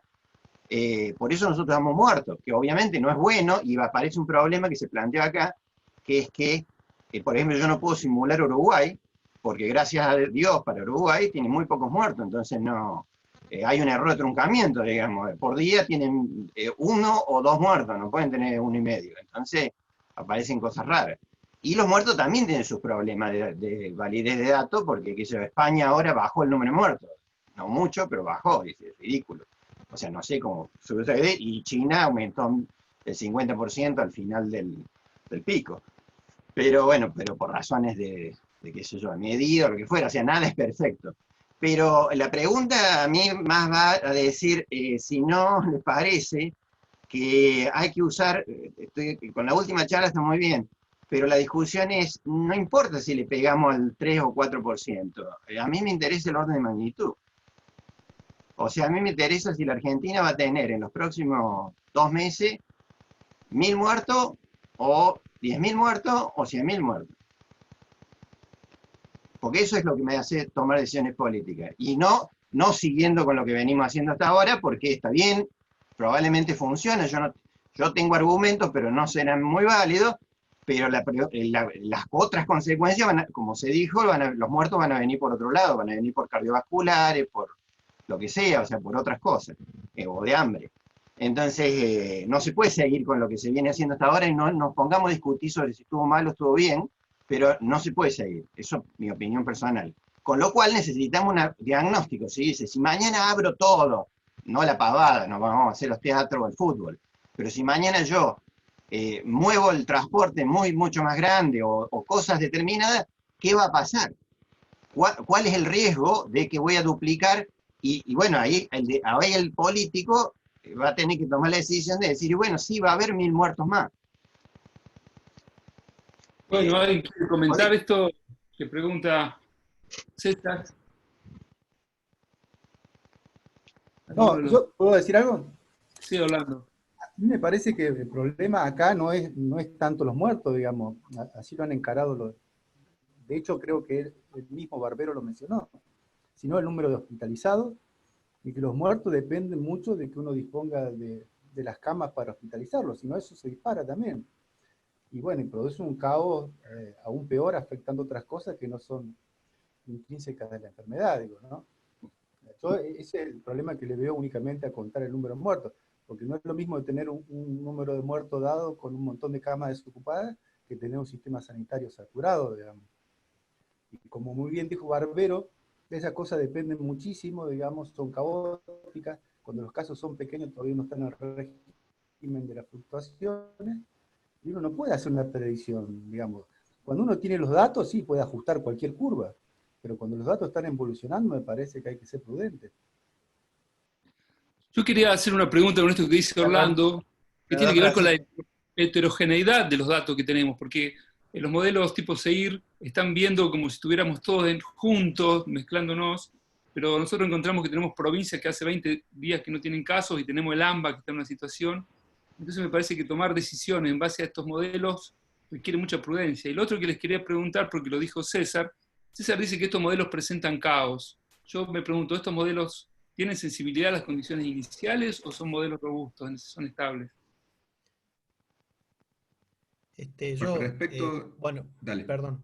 No, te cedo la palabra, disculpa.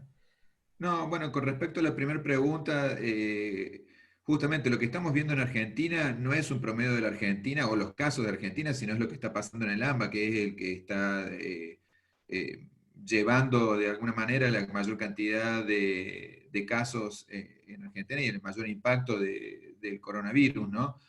La mayoría de las otras provincias, los casos que han tenido han sido por casos importados que no se pueden modelar por nada, o se pueden modelar por la cantidad de casos en otros países y el flujo de gente que entra a esas provincias y nada más. Eso mismo pasó en Córdoba el primer mes, más o menos, que la mayoría de los casos eran casos importados o contactos estrechos con esos casos importados. Todavía no sé actualmente si sigue siendo así, pero el primer mes fue así. Y lo segundo que preguntaste, Pancho, era el caos. O sea, yo no creo que esto tenga caos. No hablo del caos que decía Orlando, hablo del caos matemáticamente hablando, sensibilidad. Sí. Yo no creo que tenga caos por el hecho de las condiciones iniciales, sino las condiciones de dónde se desarrolla la enfermedad. Si vos los primeros casos los tenés en un barrio con alta densidad, alta tasa de contacto y por lo tanto una alta tasa de contagio, vas a tener una epidemia muy rápida, muy alta, hasta que uno desarrolle medios o un protocolo como para poder trabajar, y es lo que le pasó a Italia y a España, que rápidamente tuvieron un pico de epidemia y cuando quisieron salir a a hacer algo, ya los casos eran muchísimos, ¿no? Hay que tener en cuenta que desde el momento en que uno se contagia, pasan un par de días hasta que tenga síntomas, y después ahí se hacen los testeos, es decir, que pasa una semana más o menos entre el momento de que una persona se contagia hasta que ese contagiado entra en el sistema. Y por lo tanto, hay un delay de una semana hasta que uno puede, ese contagiado impacta y el gobierno, impacta en el gobierno para la toma de decisiones, digamos, ¿no? Por eso yo no creo que sea caos desde el punto de vista matemático, sino es aleatoriedad de acuerdo a las condiciones que se dan en los primeros casos. Perdón, lo que yo planteaba es un trabajo... Un comentario, Pancho. Sí, a ver, Dante también quería hablar, ¿verdad? Sí, sí. Claro, el doctor Carranza también quería hablar. Bueno, entonces, no los veo a todos ahí. Entonces, digamos así, que Dante, Juan, Carranza y después Barbero, que ya habló para hacer una rueda, ¿les parece? ¿Alguien más quiere hablar? Dale, Dante, entonces. Bueno, no, me parece, bueno, impecable lo que dijo Gustavo, o sea, justamente lo que quería contestar en parte. Y lo otro que, bueno, el problema, digamos, no es caos, evidentemente, es la estocaticidad que se da por las situaciones de las poblaciones, ¿no? Y un poco también quizás algo que me gustaría preguntarle a Juan Pablo y también a Orlando, que los modelos que ellos han desarrollado, está Juan también ahí. Yo lo que digo es, los modelos tipo SAIL, como lo que nosotros desarrollamos, compartimentados, que asumen una población mezclada que evidentemente no se cumple, una condición que no se está cumpliendo. ¿Se corta? ¿Se corta el audio? Ahí voy a apagar el video. No, se estaba escuchando perfecto. No, se escucha bien. Bueno, no, continuaba. Lo que digo, en los modelos SAIL que nosotros aplicamos a veces a una ciudad como Córdoba o a Buenos Aires, tienen la bondad esta de que a veces con los datos que hay podemos ajustar parámetros y pareciera que tuviéramos capacidad de predecir de cierto modo, pero evidentemente uno se da cuenta que se falsifican muchas de las suposiciones del modelo, como lo de la mixtura de las poblaciones y todo esto. Entonces lo que digo es, en los modelos como los que ustedes han presentado, que basado en el trabajo de Alex Arenas, está todo este problema de la matriz, ¿no es cierto?, digamos, de conectividad o cómo se conectan estas redes. ¿No se puede de alguna forma elegir una manera óptima de describir el territorio, no con una amplia resolución, sino una resolución más chica? Por ejemplo, pienso en el caso de Córdoba, que es el caso que yo más he estado mirando.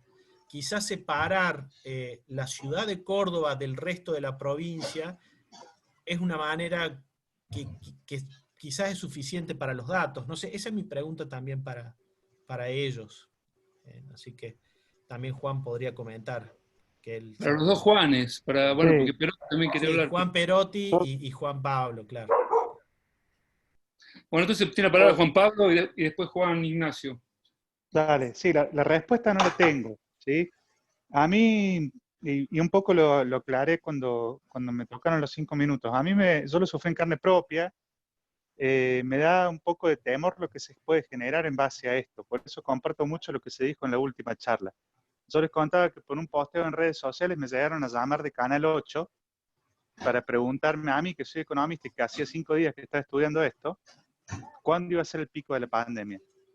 Y digan que yo todavía no enloquecí, pero si hubiese estado un poco más loco, puedo llegar a salir diciendo cualquier barbaridad en la televisión y eso puede tener un impacto grande en la sociedad, para bien o para mal. Generalmente sale mal esto. Entonces, me preocupa mucho lo que se puede generar. Yo no creo que sean modelos que sean tan sensibles a las condiciones iniciales, sí quizás a los parámetros que uno fija, porque la estructura matemática es más o menos la misma en todos estos modelos. Pero cambiando un poquito los parámetros que se están asumiendo, que bien decía Dante, que pueden ser en función a suposiciones que hace el investigador, eso tiene un impacto fuerte en las conclusiones que se obtienen, Entonces, si estos modelos se están usando como insumo de política pública, pueden llegar a tener un impacto grande en el resultado final de toda esta pandemia. O sea, puede llegar a terminar influyendo en el resultado final. En vez de modelarlo y ver el fenómeno por arriba, lo vamos a estar alterando desde la misma comunicación de estos resultados. Y a mí eso me genera un poco de crispación. Lo mismo con, bueno, estos modelos asumen que esta tasa de contagio, este RT, es un promedio, pero se ha estado hablando mucho ahora, lo hablé con Francisco, el tema de los super contagiadores, los super spreaders, y estamos a nada, y yo no sé si hay alguien ya investigando, con algún tipo de técnica algorítmica, tratar de predecir quién puede ser un super spreader. Y eso es muy peligroso.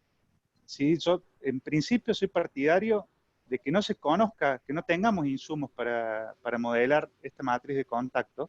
Se hablaba por ahí de los datos de Google o de Facebook. Me parece muy peligroso que nosotros y que un gobierno cuente con esa información. Me parece muy peligroso que estemos tratando de modelar quién puede llegar a ser un individuo súper contagioso, porque eso puede tener consecuencias éticas muy grandes. Y yendo ya a la pregunta de Dante, sí, se puede trabajar en unidades espaciales un poco más grandes que garanticen esa privacidad, pero perdés potencia también en las conclusiones, porque ya lo estocástico del proceso se vuelve mucho más incierto en esa escala. Bueno, gracias Juan. Perotti, ¿vas a hacer uso de la palabra? Sí. No, varios comentarios tengo. No sé si me ven. Pero poco tiempo, por favor, Juan, que estamos sobre la hora. Se va sintético. Sí, los modelos en sí, estos SIR común y corriente, no tienen caos.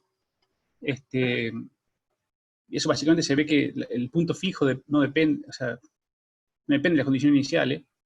Lo que sí, como es un crecimiento exponencial, la epidemia, sí, o sea, la evolución de la curva, hay alguien que está haciendo mucho ruido. Bueno, la evolución de la curva sí depende de las condiciones iniciales, no el punto fijo, o sea, caos no hay. Después, yo veo como que hay un abuso del parámetro R, se usan el mismo parámetro para un montón de cosas diferentes y tiene interpretaciones muy diferentes. No es lo mismo el R0 que caracteriza el punto fijo, que depende por ejemplo, de la tasa de recuperación y ese tipo de cuestiones, que puede ser un parámetro que caracteriza a la gente contagiosa en sí, pero que veo que como que se lo va ajustando con todo el tiempo. Además, el R0 también depende mucho de si existen o no superspreaders, ese tipo de cuestiones. Un comentario respecto al uso de los modelos. Yo creo que... Juan, se escucha un poco mal, saca la cámara que te va...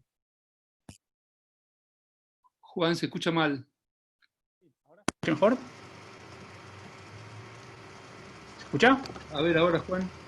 Ahora sí. ¿Se escucha? Sí, se escucha. ¿Se escucha? Ahora sí.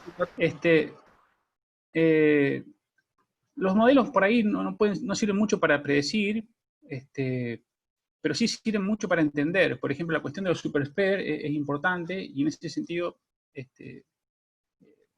algo que entendimos a través de los modelos. Yo creo que mientras lo que llaman típicamente R0 se mantenga por encima de 1, la mejor estrategia es la cuarentena, y cuando R0 está por debajo de 1, tenés que hacer contact tracing porque si no, no lo vas a aplastar nunca a la curva si tenés superspreader. Bueno, básicamente eso es lo que quería decir. Bueno, muchas gracias, Juan. Bueno, tenía la palabra César, que había pedido la palabra. Y después, gente que quiere preguntar, pero... Perdón, pero yo tengo una sensación medio extraña acá, porque parece como que estuviéramos analizando Corea del Sur. Estamos analizando la República Argentina, donde ya se está aplicando un modelo. No es que no se aplica ningún modelo, se aplica el modelo del Imperial College. Estamos aplicando cuarentena porque el Imperial College dijo que había que hacer cuarentena. No estamos aplicando cuarentena porque a algún loco se le ocurrió. Primero, no se aplicó nunca en ningún caso, no importa el R que hubiera. Con la gripe A había el R que se te ocurra, no había esto. O sea que el R no tiene nada que ver con el tema. Lo que se preguntó del entrenamiento de los modelos. El sistema nuestro asegura con R cuadrado, otro R distinto, R cuadrado mejor que 0,99, 165 países. O sea que entrenado está bien. Quiere decir que es el mejor modelo del mundo, la ley de Farr. Listo. Ley empírica, pero que funciona, como la mayor parte de las leyes empíricas. ¿Por qué lo digo? Porque eso de, bueno, no importa, no sé, tenemos que mirar. lo que yo dije, CAO es un paper de un grupo español analizando el caso español. Y ellos pueden poner distintos parámetros y les da cualquier cosa, les da desde 200.000 muertos hasta 50 muertos.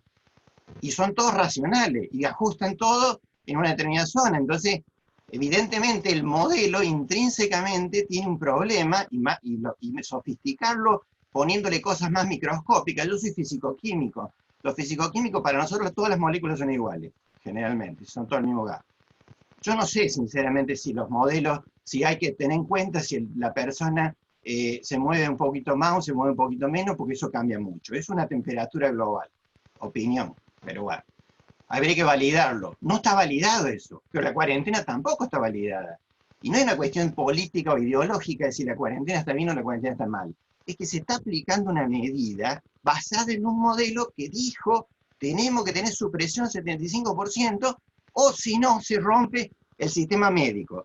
Lo del sistema médico yo lo mostré, no estamos ni cerca de ir al sistema médico. Si mañana técnicamente con el modelo del Imperial College nosotros abrimos completamente, con el modelo del Imperial College no llegamos a nada, pero va a haber más muertos.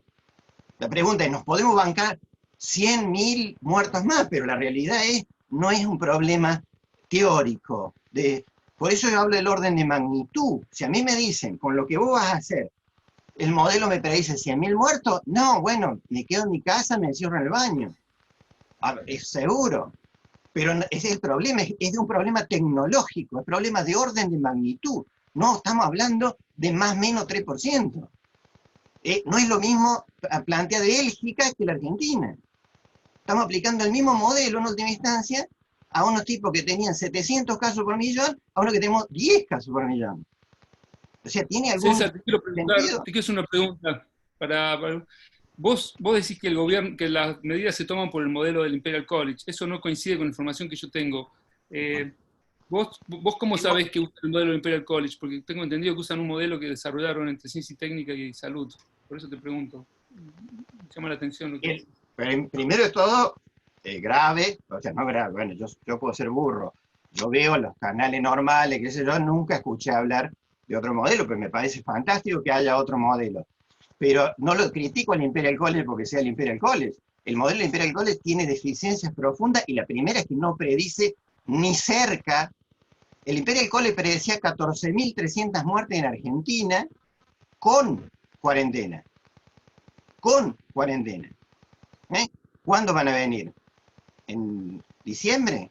O sea, el modelo del Imperial College ya está invalidado en la República Argentina. No es que no simuló la Argentina, simuló la Argentina. Entonces, yo puedo pensar, yo pensaría que es mejor que vean el modelo del Imperial College por lo menos científico. Si hay un modelo mejor, bueno, ¿cuáles son los parámetros y qué predice ese modelo? La gente en la Ciudad de Buenos Aires dice julio, otros dicen el pico en mayo, a fin de mayo.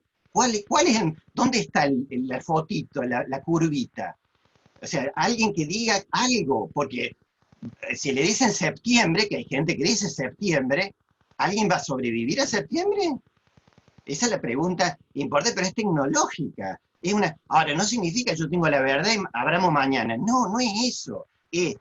No podemos tampoco nosotros ponernos en filosófico y decir, bueno, vamos a ver, sí, yo en marzo del año que viene yo te ajusto todas las curvas con el mismo programa que tengo de la Johns Hopkins, que es el mismo dato que yo uso, y me va a dar hermoso. Probablemente me dé lo mismo que ahora, te voy a decir, mira, el pico fue el 10 de mayo. Yo con los casos que ya terminaron, Gran Bretaña, Estados Unidos, me da bárbaro. Con la Argentina es más dudoso porque tenemos un comportamiento muy raro, tenemos una curva infinitamente lenta. Tenemos 84 de ancho medio. Todo el mundo tiene 40, 50. Nosotros tenemos 84 de ancho medio. Somos los países del mundo. Brasil también tiene 110 de ancho medio. O sea, Brasil es relento, con muchos muertos, pero relento. O sea, que no, eso dice que no es un problema de la cuarentena. Otro problema. César, tenemos varias preguntas acá del público que tenemos que responder. Acá me dice que quiere, te agradecemos. A ver si me ayuda Gerardo, que estoy medio perdido yo con el chat. JMG. JMG es del público. Y luego Diego Beltramone. No sé quién es JMG. Soy yo, JMG. ¿Puedo preguntar? Sí, ¿podés presentarte, JMG? Bien, soy Juan Martín, trabajo en el área de tecnología. No estoy en el tema, simplemente tengo una pregunta para los disertantes. Se presume que liberando la cuarentena, digamos, los agentes contagiarían siempre de la misma manera. Teniendo ya algunas semanas donde hubo algunos agentes que están, digamos, trabajando, farmacias, supermercados y demás, ¿hay forma de saber esas personas que se supone que han tomado algunos recaudos, cuál fue la tasa de contagio de ellos? Porque me parece que no es ni un extremo ni el otro. Me parece que influye bastante el comportamiento de los agentes, más allá de liberar la cuarentena, ¿o no? No sé si quedó clara mi pregunta. ¿Está claro para los expositores? ¿Alguien quiere responder? Sí, ¿puedo responder yo? Sí, Orlando. Eso dentro de todo, digamos, pero hablo de la perspectiva del modelo con Juan, se puede modelar como un caso de movilidad, digamos, ¿no? Vos estás diciendo, digo, a ver, no es que sea movilidad, pero uno lo puede tener en cuenta como una cuestión de movilidad. Y de hecho, digamos, cualquier modelo predeciría que disminuye el número de casos, aún no teniendo la cuarentena, pero tomando los recaudos, digamos. En el sentido de que la movilidad afecta la tasa de contagio, y vos lo que estás preguntando es cómo ver que esa tasa de contagio cambia tomando los recaudos. Sí, exactamente. Y la pregunta relacionada, si hay datos relacionados con eso. Yo sospecho que hay datos medios, pero como, o sea, cálculos diarios del R, pero no sé si se puede determinar para un caso particular cómo es el contagio. Quizás se pueda desde un caso ver cómo se desparrama, pero la verdad que desconozco. ¿Hay alguien que tenga esa respuesta? Sí, yo lo que quería decir nada más es que hay mucha información, o sea, hay información que es pública, que está anonimizada, que básicamente te dan, por ejemplo, como la que da el gobierno nacional, en la que te dan un número de casos y te dan información muy poca información sobre cada caso para conservar la identidad de las personas.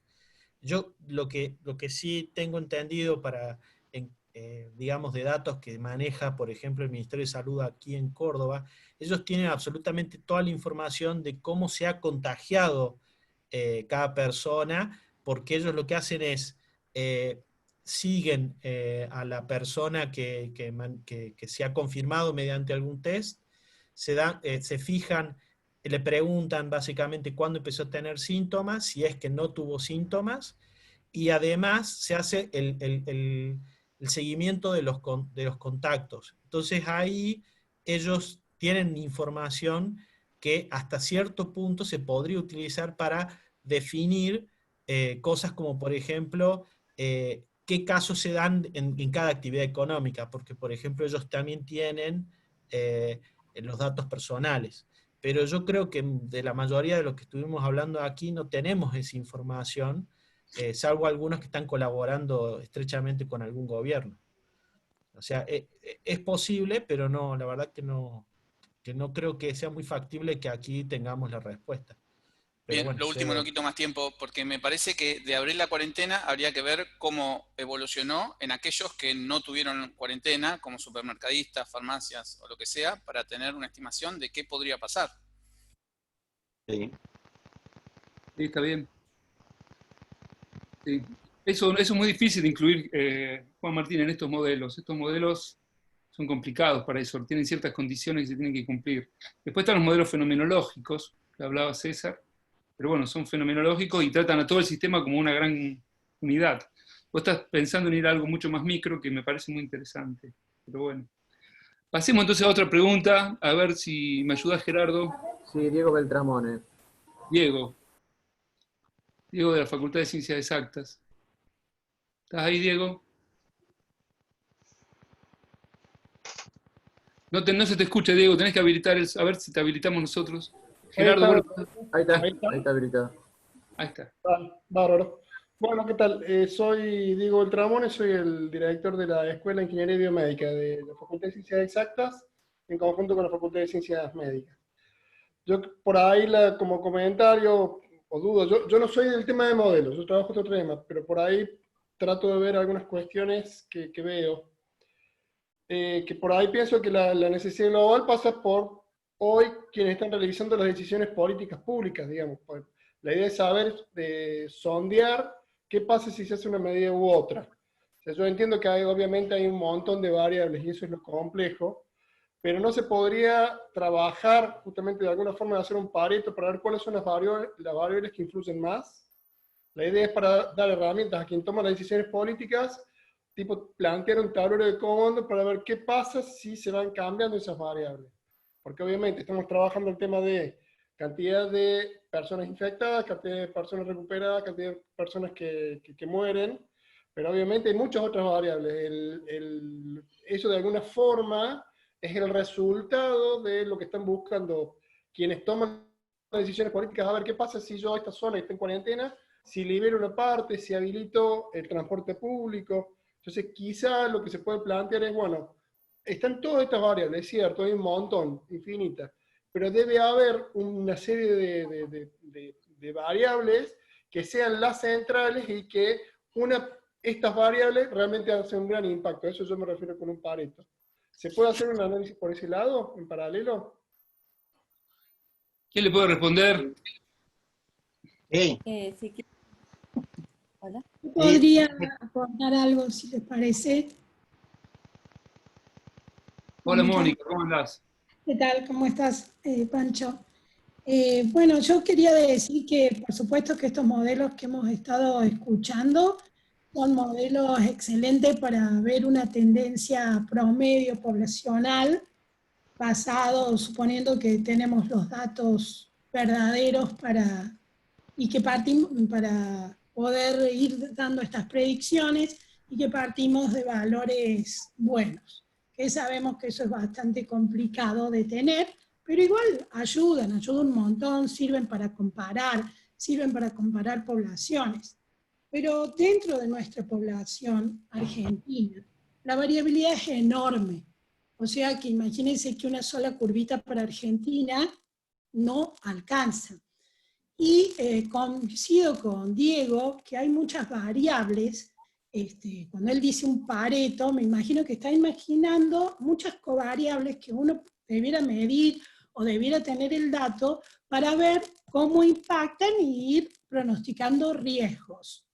Entonces, nosotros desde la maestría en estadística de la Universidad de Córdoba estamos trabajando en modelos de riesgo y basado en muchas variables extras, variables socioeconómicas sacadas de los censos, variables de fragmentaciones de paisajes, sacadas de imágenes, variables NB, necesidades básicas insatisfechas, variables que traten de ayudarnos a contextualizar cada caso y poder entender la variabilidad que hay en los casos. Estamos trabajando con los datos solo de Córdoba y hemos separado Córdoba capital de Córdoba provincia. Comenzamos todos juntos, pero ahora está separado porque es claro que los patrones son diferentes. Entonces, tenemos a Córdoba dividida por radios censales y en cada radio colectamos muchas variables de estas que hablaba Diego y tratamos de ver cómo esas variables, qué capacidad pronóstica tienen de decir cuántos casos, que sabemos que son los confirmados, los asintomáticos no lo vamos a poder decir nunca, cuántos casos puede haber. Modelar el riesgo de muerte es muy difícil desde el punto de vista estadístico porque ahí tendríamos que usar muchos otros tipos de variables, porque la muerte depende de muchas otras condiciones como el estado de salud del paciente y demás. Entonces estamos modelando el riesgo de contagio y tratamos de ver cómo ese riesgo cambia espacialmente en los distintos radios de la capital. Y se ven mapas así espacializados, donde, por ejemplo, como 3 semanas antes de que existiese el brote en la zona de Barrio Bajo Pueyrredón, la zona este de Córdoba, aparecía ya con un riesgo estadístico muy alto esa zona, por ciertas características de la zona y por la cantidad de confirmados que habían dado cerca y la cantidad de gente que se movió en ese entorno antes y que después fue confirmado como un COVID. Así que, bueno, sí, creo que estos modelos de riesgo más estadísticos son apropiados. También es otra visión, me parece que complementaria a los modelos de evolución de la pandemia. Obviamente tienen como objetivos distintos. Yo sé que todo el mundo hoy está, quiero saber el pico, cuándo va a ser el pico, cuándo va a ser el pico. Acá en estos modelos lo que estamos tratando de predecir es, en un corto plazo, semana que viene o la otra, ¿dónde están los mayores riesgos? Es otro tipo de información, pero que también es útil, y que cuando uno tiene bien puesto a punto los modelos de riesgo, ya puede empezar a jugar con el factor temporal y usar estos modelos de riesgo para elaborar escenarios distintos y ver dónde podría estar a largo plazo un pico. Para tener a punto esos modelos hacen falta bastantes datos, y recién ahora en Córdoba están esos datos, porque por suerte la enfermedad ha progresado poco, y entonces recién ahora tenemos una base de ¿cuánto? De 500 confirmados. Entonces recién ahora podemos, o hará desde hace un mes, que se pueden ajustar estos modelos. Creo entonces, lo que quería aportar es que modelos estadísticos, espaciotemporales, para ver la distribución de la enfermedad, contemplando las distintas covariables que caracterizan cada caso,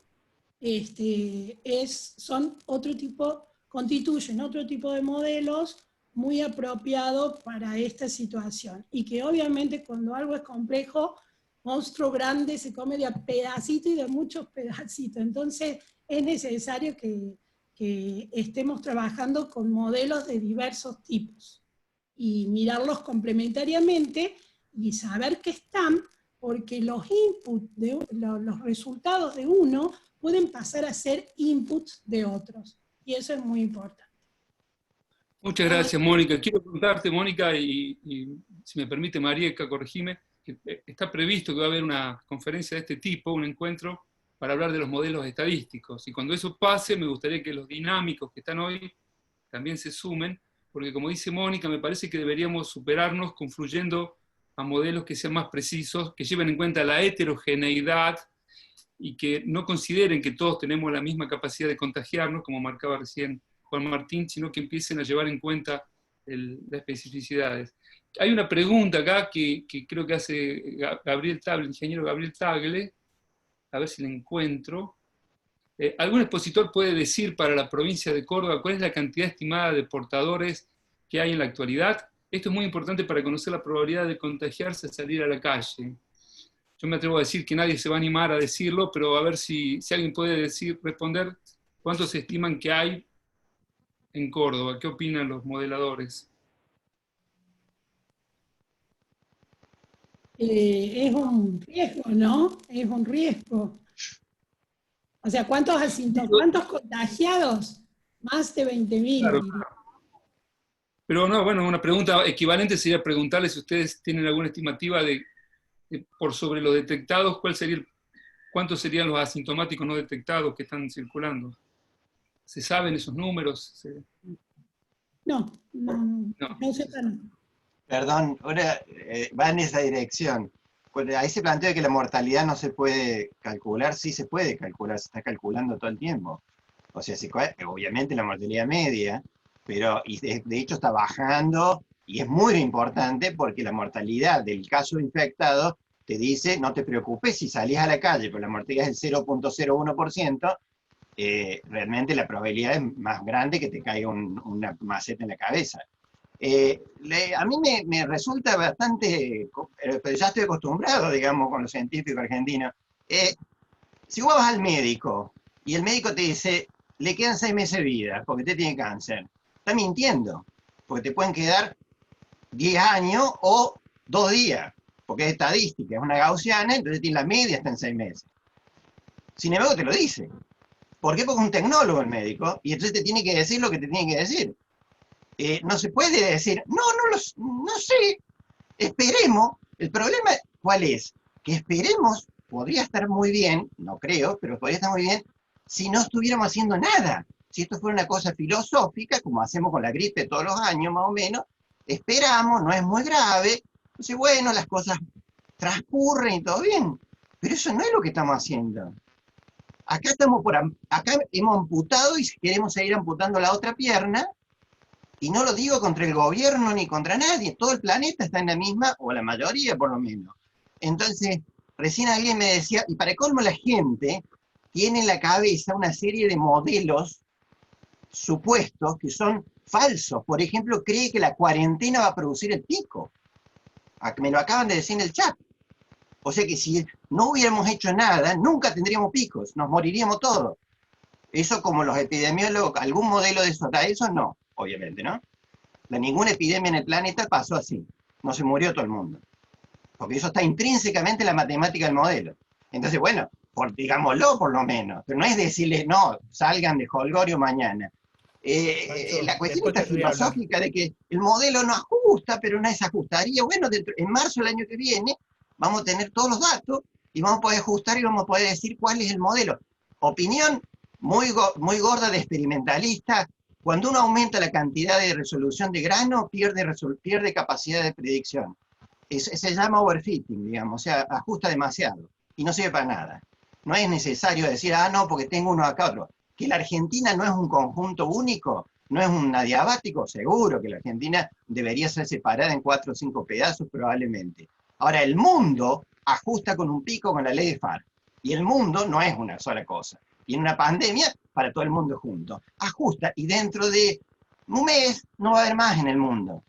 Esa es la realidad. Como no hay más en España o no hay más en Italia, en términos estadísticos. El problema, claro, ahora la pregunta es, parece como si esto fuera laissez-faire, dejemos que se haga lo que se quiera. No se quiere hacer lo que se quiera, se está haciendo algo porque los políticos pobres le estamos diciendo nosotros, a alguien, será el modelo de CSIC, no sé quién, les está diciendo, esto va a pasar si vos llegás a abrir la Ciudad de Buenos Aires. Se van a morir 100.000, 10.000, 5.000. No creo que le digan, se van a morir 2, y los políticos dicen, no, 2 son muchos. Entonces, eso es lo que me preocupa, la actitud, no la cosa. Y sinceramente, estando encerrado acá 60 y tantos días, es bastante complicado, porque, de vuelta, yo hago tecnología, pero la mayor parte de la tecnología que yo hago no tiene consecuencias graves. No se muere nadie si yo meto la pata. Ni siquiera hago auto. Pero acá en 8 minutos se cierra automáticamente la sesión. Bueno. No sé, César, si hubo algo que te molestó, te pido disculpas. No me molesta. No, simplemente es que para mí no se puede hablar tranquilamente de decir, no sé si el modelo ajusta o si lo voy a poder hacer o no. Yo vuelvo a insistir, yo creo que todos, con los distintos modelos, podríamos predecir orden de magnitud. ¿Se van a morir 1.000, 10.000 o 100.000? Esa es la cuestión básica. ¿Para qué? Para decir al político cómo se hace. Está bien, César. De todas formas, si yo fuera el político que no soy, no me toca estar ahí, 5 muertes, 25 muertes, siempre es complicado este tema. Entonces, bueno, yo te entiendo y vos tenés una mirada desde lo fenomenológico. ¿Te morirán de cáncer o de ataque al corazón? Uno tiene una mirada... Bueno, pero eso no te lo van a contar, no sé. Mañana capaz que te lo cuentan. A mí no me los van a contar, porque por lo menos pego el grito. ¿Qué querés que le haga? Ya he fracasado absolutamente en este coso. Yo lo hice para tratar de abrir la discusión, no esta discusión me parece fantástica, pero la primera, un mes tardó en generarse esta discusión, y me parece, ojo, el CCT Córdoba, impecable, porque todo el resto del sistema científico, prensa, el CONICET, o sea, ni siquiera, y todo el mundo, no hablemos de eso, privado peor, ni siquiera dejarte hablar, esa es la cuestión básica, dejarte decir algo. ¿Para qué? Para que cuando las cosas vayan para el lado que a vos te parece, alguien diga, sí, me parece que el tipo este tenía algún 10% de razón. Entonces podríamos ir para ese lado.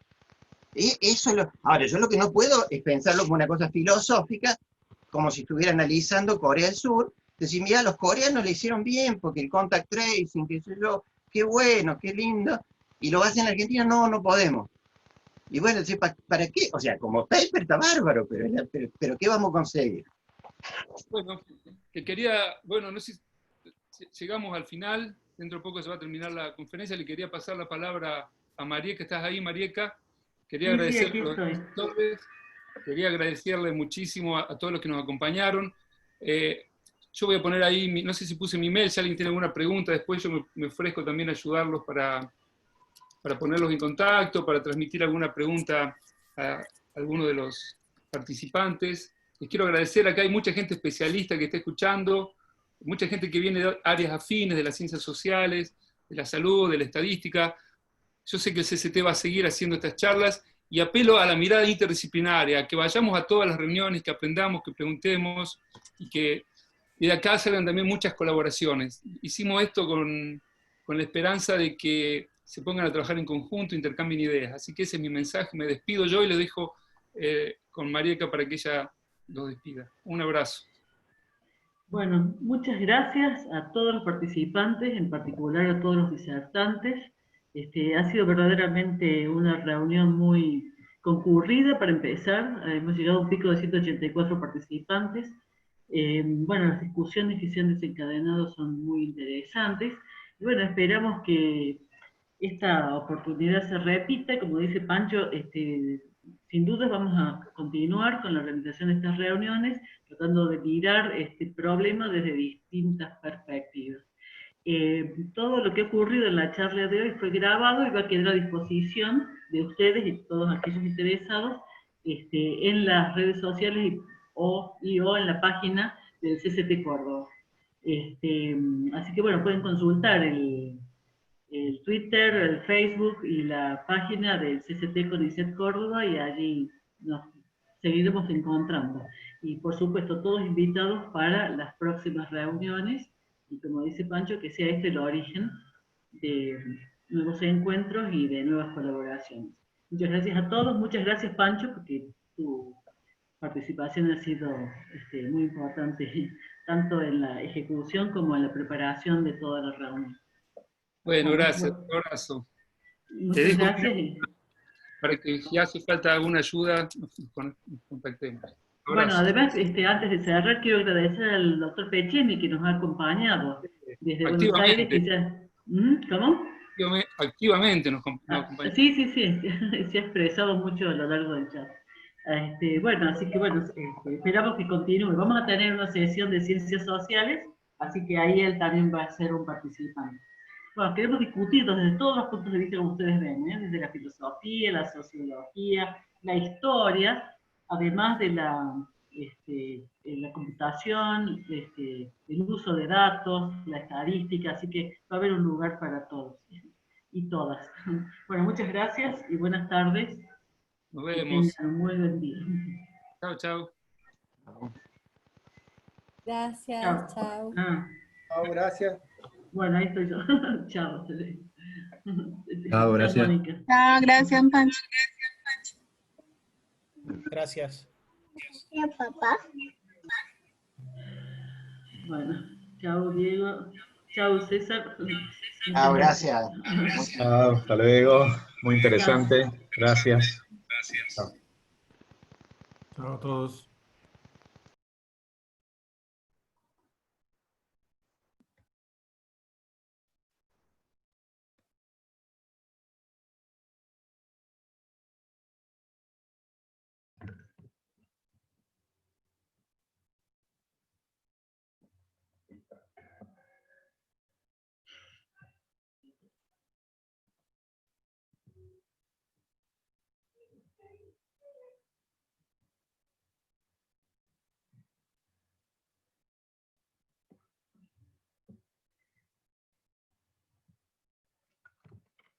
Muchas gracias, Gerardo.